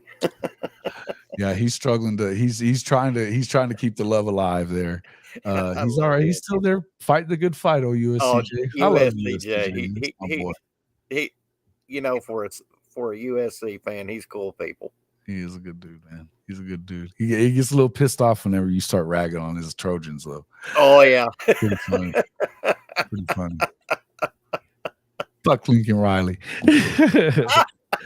Hey, look, I think they already hired their replacement for Lincoln. I think they're just waiting for him to screw it up.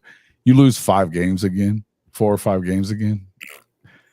They're not having it. And here's the deal. In fact, I may do a video on this later on or something, but I will just talk about it a little bit. Matt Zinnick was from the Voice of College Football. He's one of the guys that's always with Tim Prangley. Uh-huh. And he's bagging on Lincoln right now. And he called it, but I'll give you this. He's calling it like it is. Their problem, more than anything, it's recruiting. Yeah. They're not winning the state. The best players in California who were a lock for USC in the past, they're not even looking in that direction. They're either going to Oregon or Bama. We got a couple from Oklahoma too. Yeah, but I mean the top 10. The last time I've seen that top 10, 9 of them were not going to SC. One of them was. You had 4 going to Bama, I think, and 5 going to Oregon, or maybe it was vice versa on that. But 9 out of the top 10 were going to Bama or Oregon. Look, man, and it's not just the guys at Mater Dei or at St. John Bosco. It's the guy that goes to Crenshaw East. It's the guy that, you know what I mean? These players that are in the neighborhood that you're not able to go get them. You're worried about Georgia players instead of going to getting those guys in your backyard. Yep. Same thing he did at Oklahoma. He just forgot about the local kids there too. Yep. Why did Okie Light get good? Because Lincoln sucked at recruiting the guys that they always get. You got to get the best players in your state, no matter where you are. Yeah. Exactly, Jason. Got to do it. You got to do it. If you don't own your state, you ain't doing shit. And right now, Brent Venables owns the state of Oklahoma. Yep. Yeah. And is it any wonder why Okie Light isn't recruiting better? Oh, according to mediocre Mike, if you're bitching and complaining, I think Bessie told him this after she headbutted him, put him on the ground. If you're bitching and complaining, you're messing up our recruiting. Yeah. Bessie. It's not that shitty ass offense and 0-3 start in the conference that you should dominate, apparently. Oh, silly shit. Not the fact that your best running back has got like 100 yards on the season. He has been quiet, non-existent. They don't give him the damn football, and they're playing a quarterback that wasn't good as a freshman 20 years ago. Yeah, he on his first installment of AARP. Yeah, he was Gundy's backup whenever he was quarterback. It's fucking nuts, man. Just fucking nuts. I want to share that one more time, that video that we put on last night. That shit was too funny. Do it again, Jason. This is great.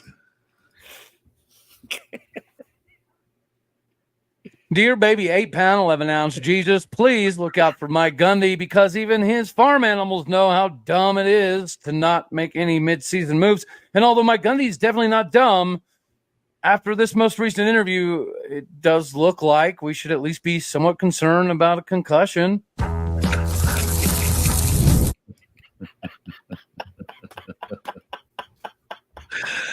Oh, fucking Cody Light. I cried laughing so hard when I watched that video the 8 other day. pound, 11 Fucking ounce awesome. baby Jesus. 8 pound, 11 ounce baby Jesus. He's Good, man. Cody Oh, Light's Ollie Gordon on a milk carton. Richard Shears. yeah. man. Too good. Too good. All right, guys, we're gonna get out of here. We've been going for a little over 2 hours. I got some stuff I gotta get done. Appreciate everybody coming in. Mike, tell everybody how to find you. You can find me over at the X Bird app, whichever thing Elon's going to call it this week. You can find me at Ogie Cowboy 1969, or you can find me on YouTube at Sooner Legends Podcast, where we are at 525 subscribers. Yeah. There we go. That's what I'm talking about. Man, make sure you guys get over there and check out that channel.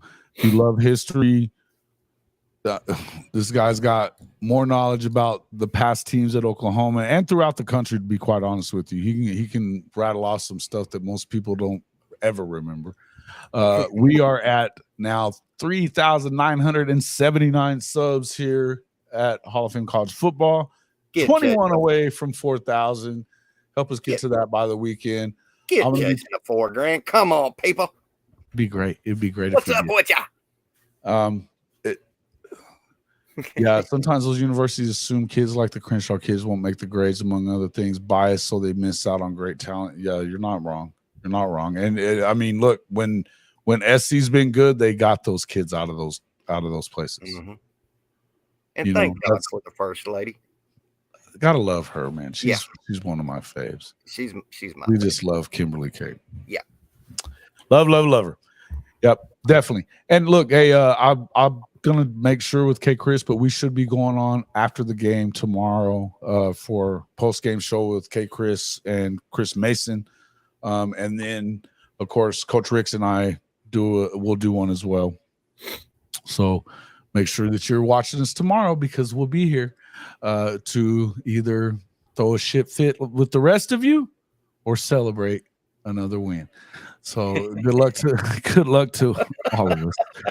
If you need a rooting interest for anything other than you just love Oklahoma, do it for me. Yeah, do it for me.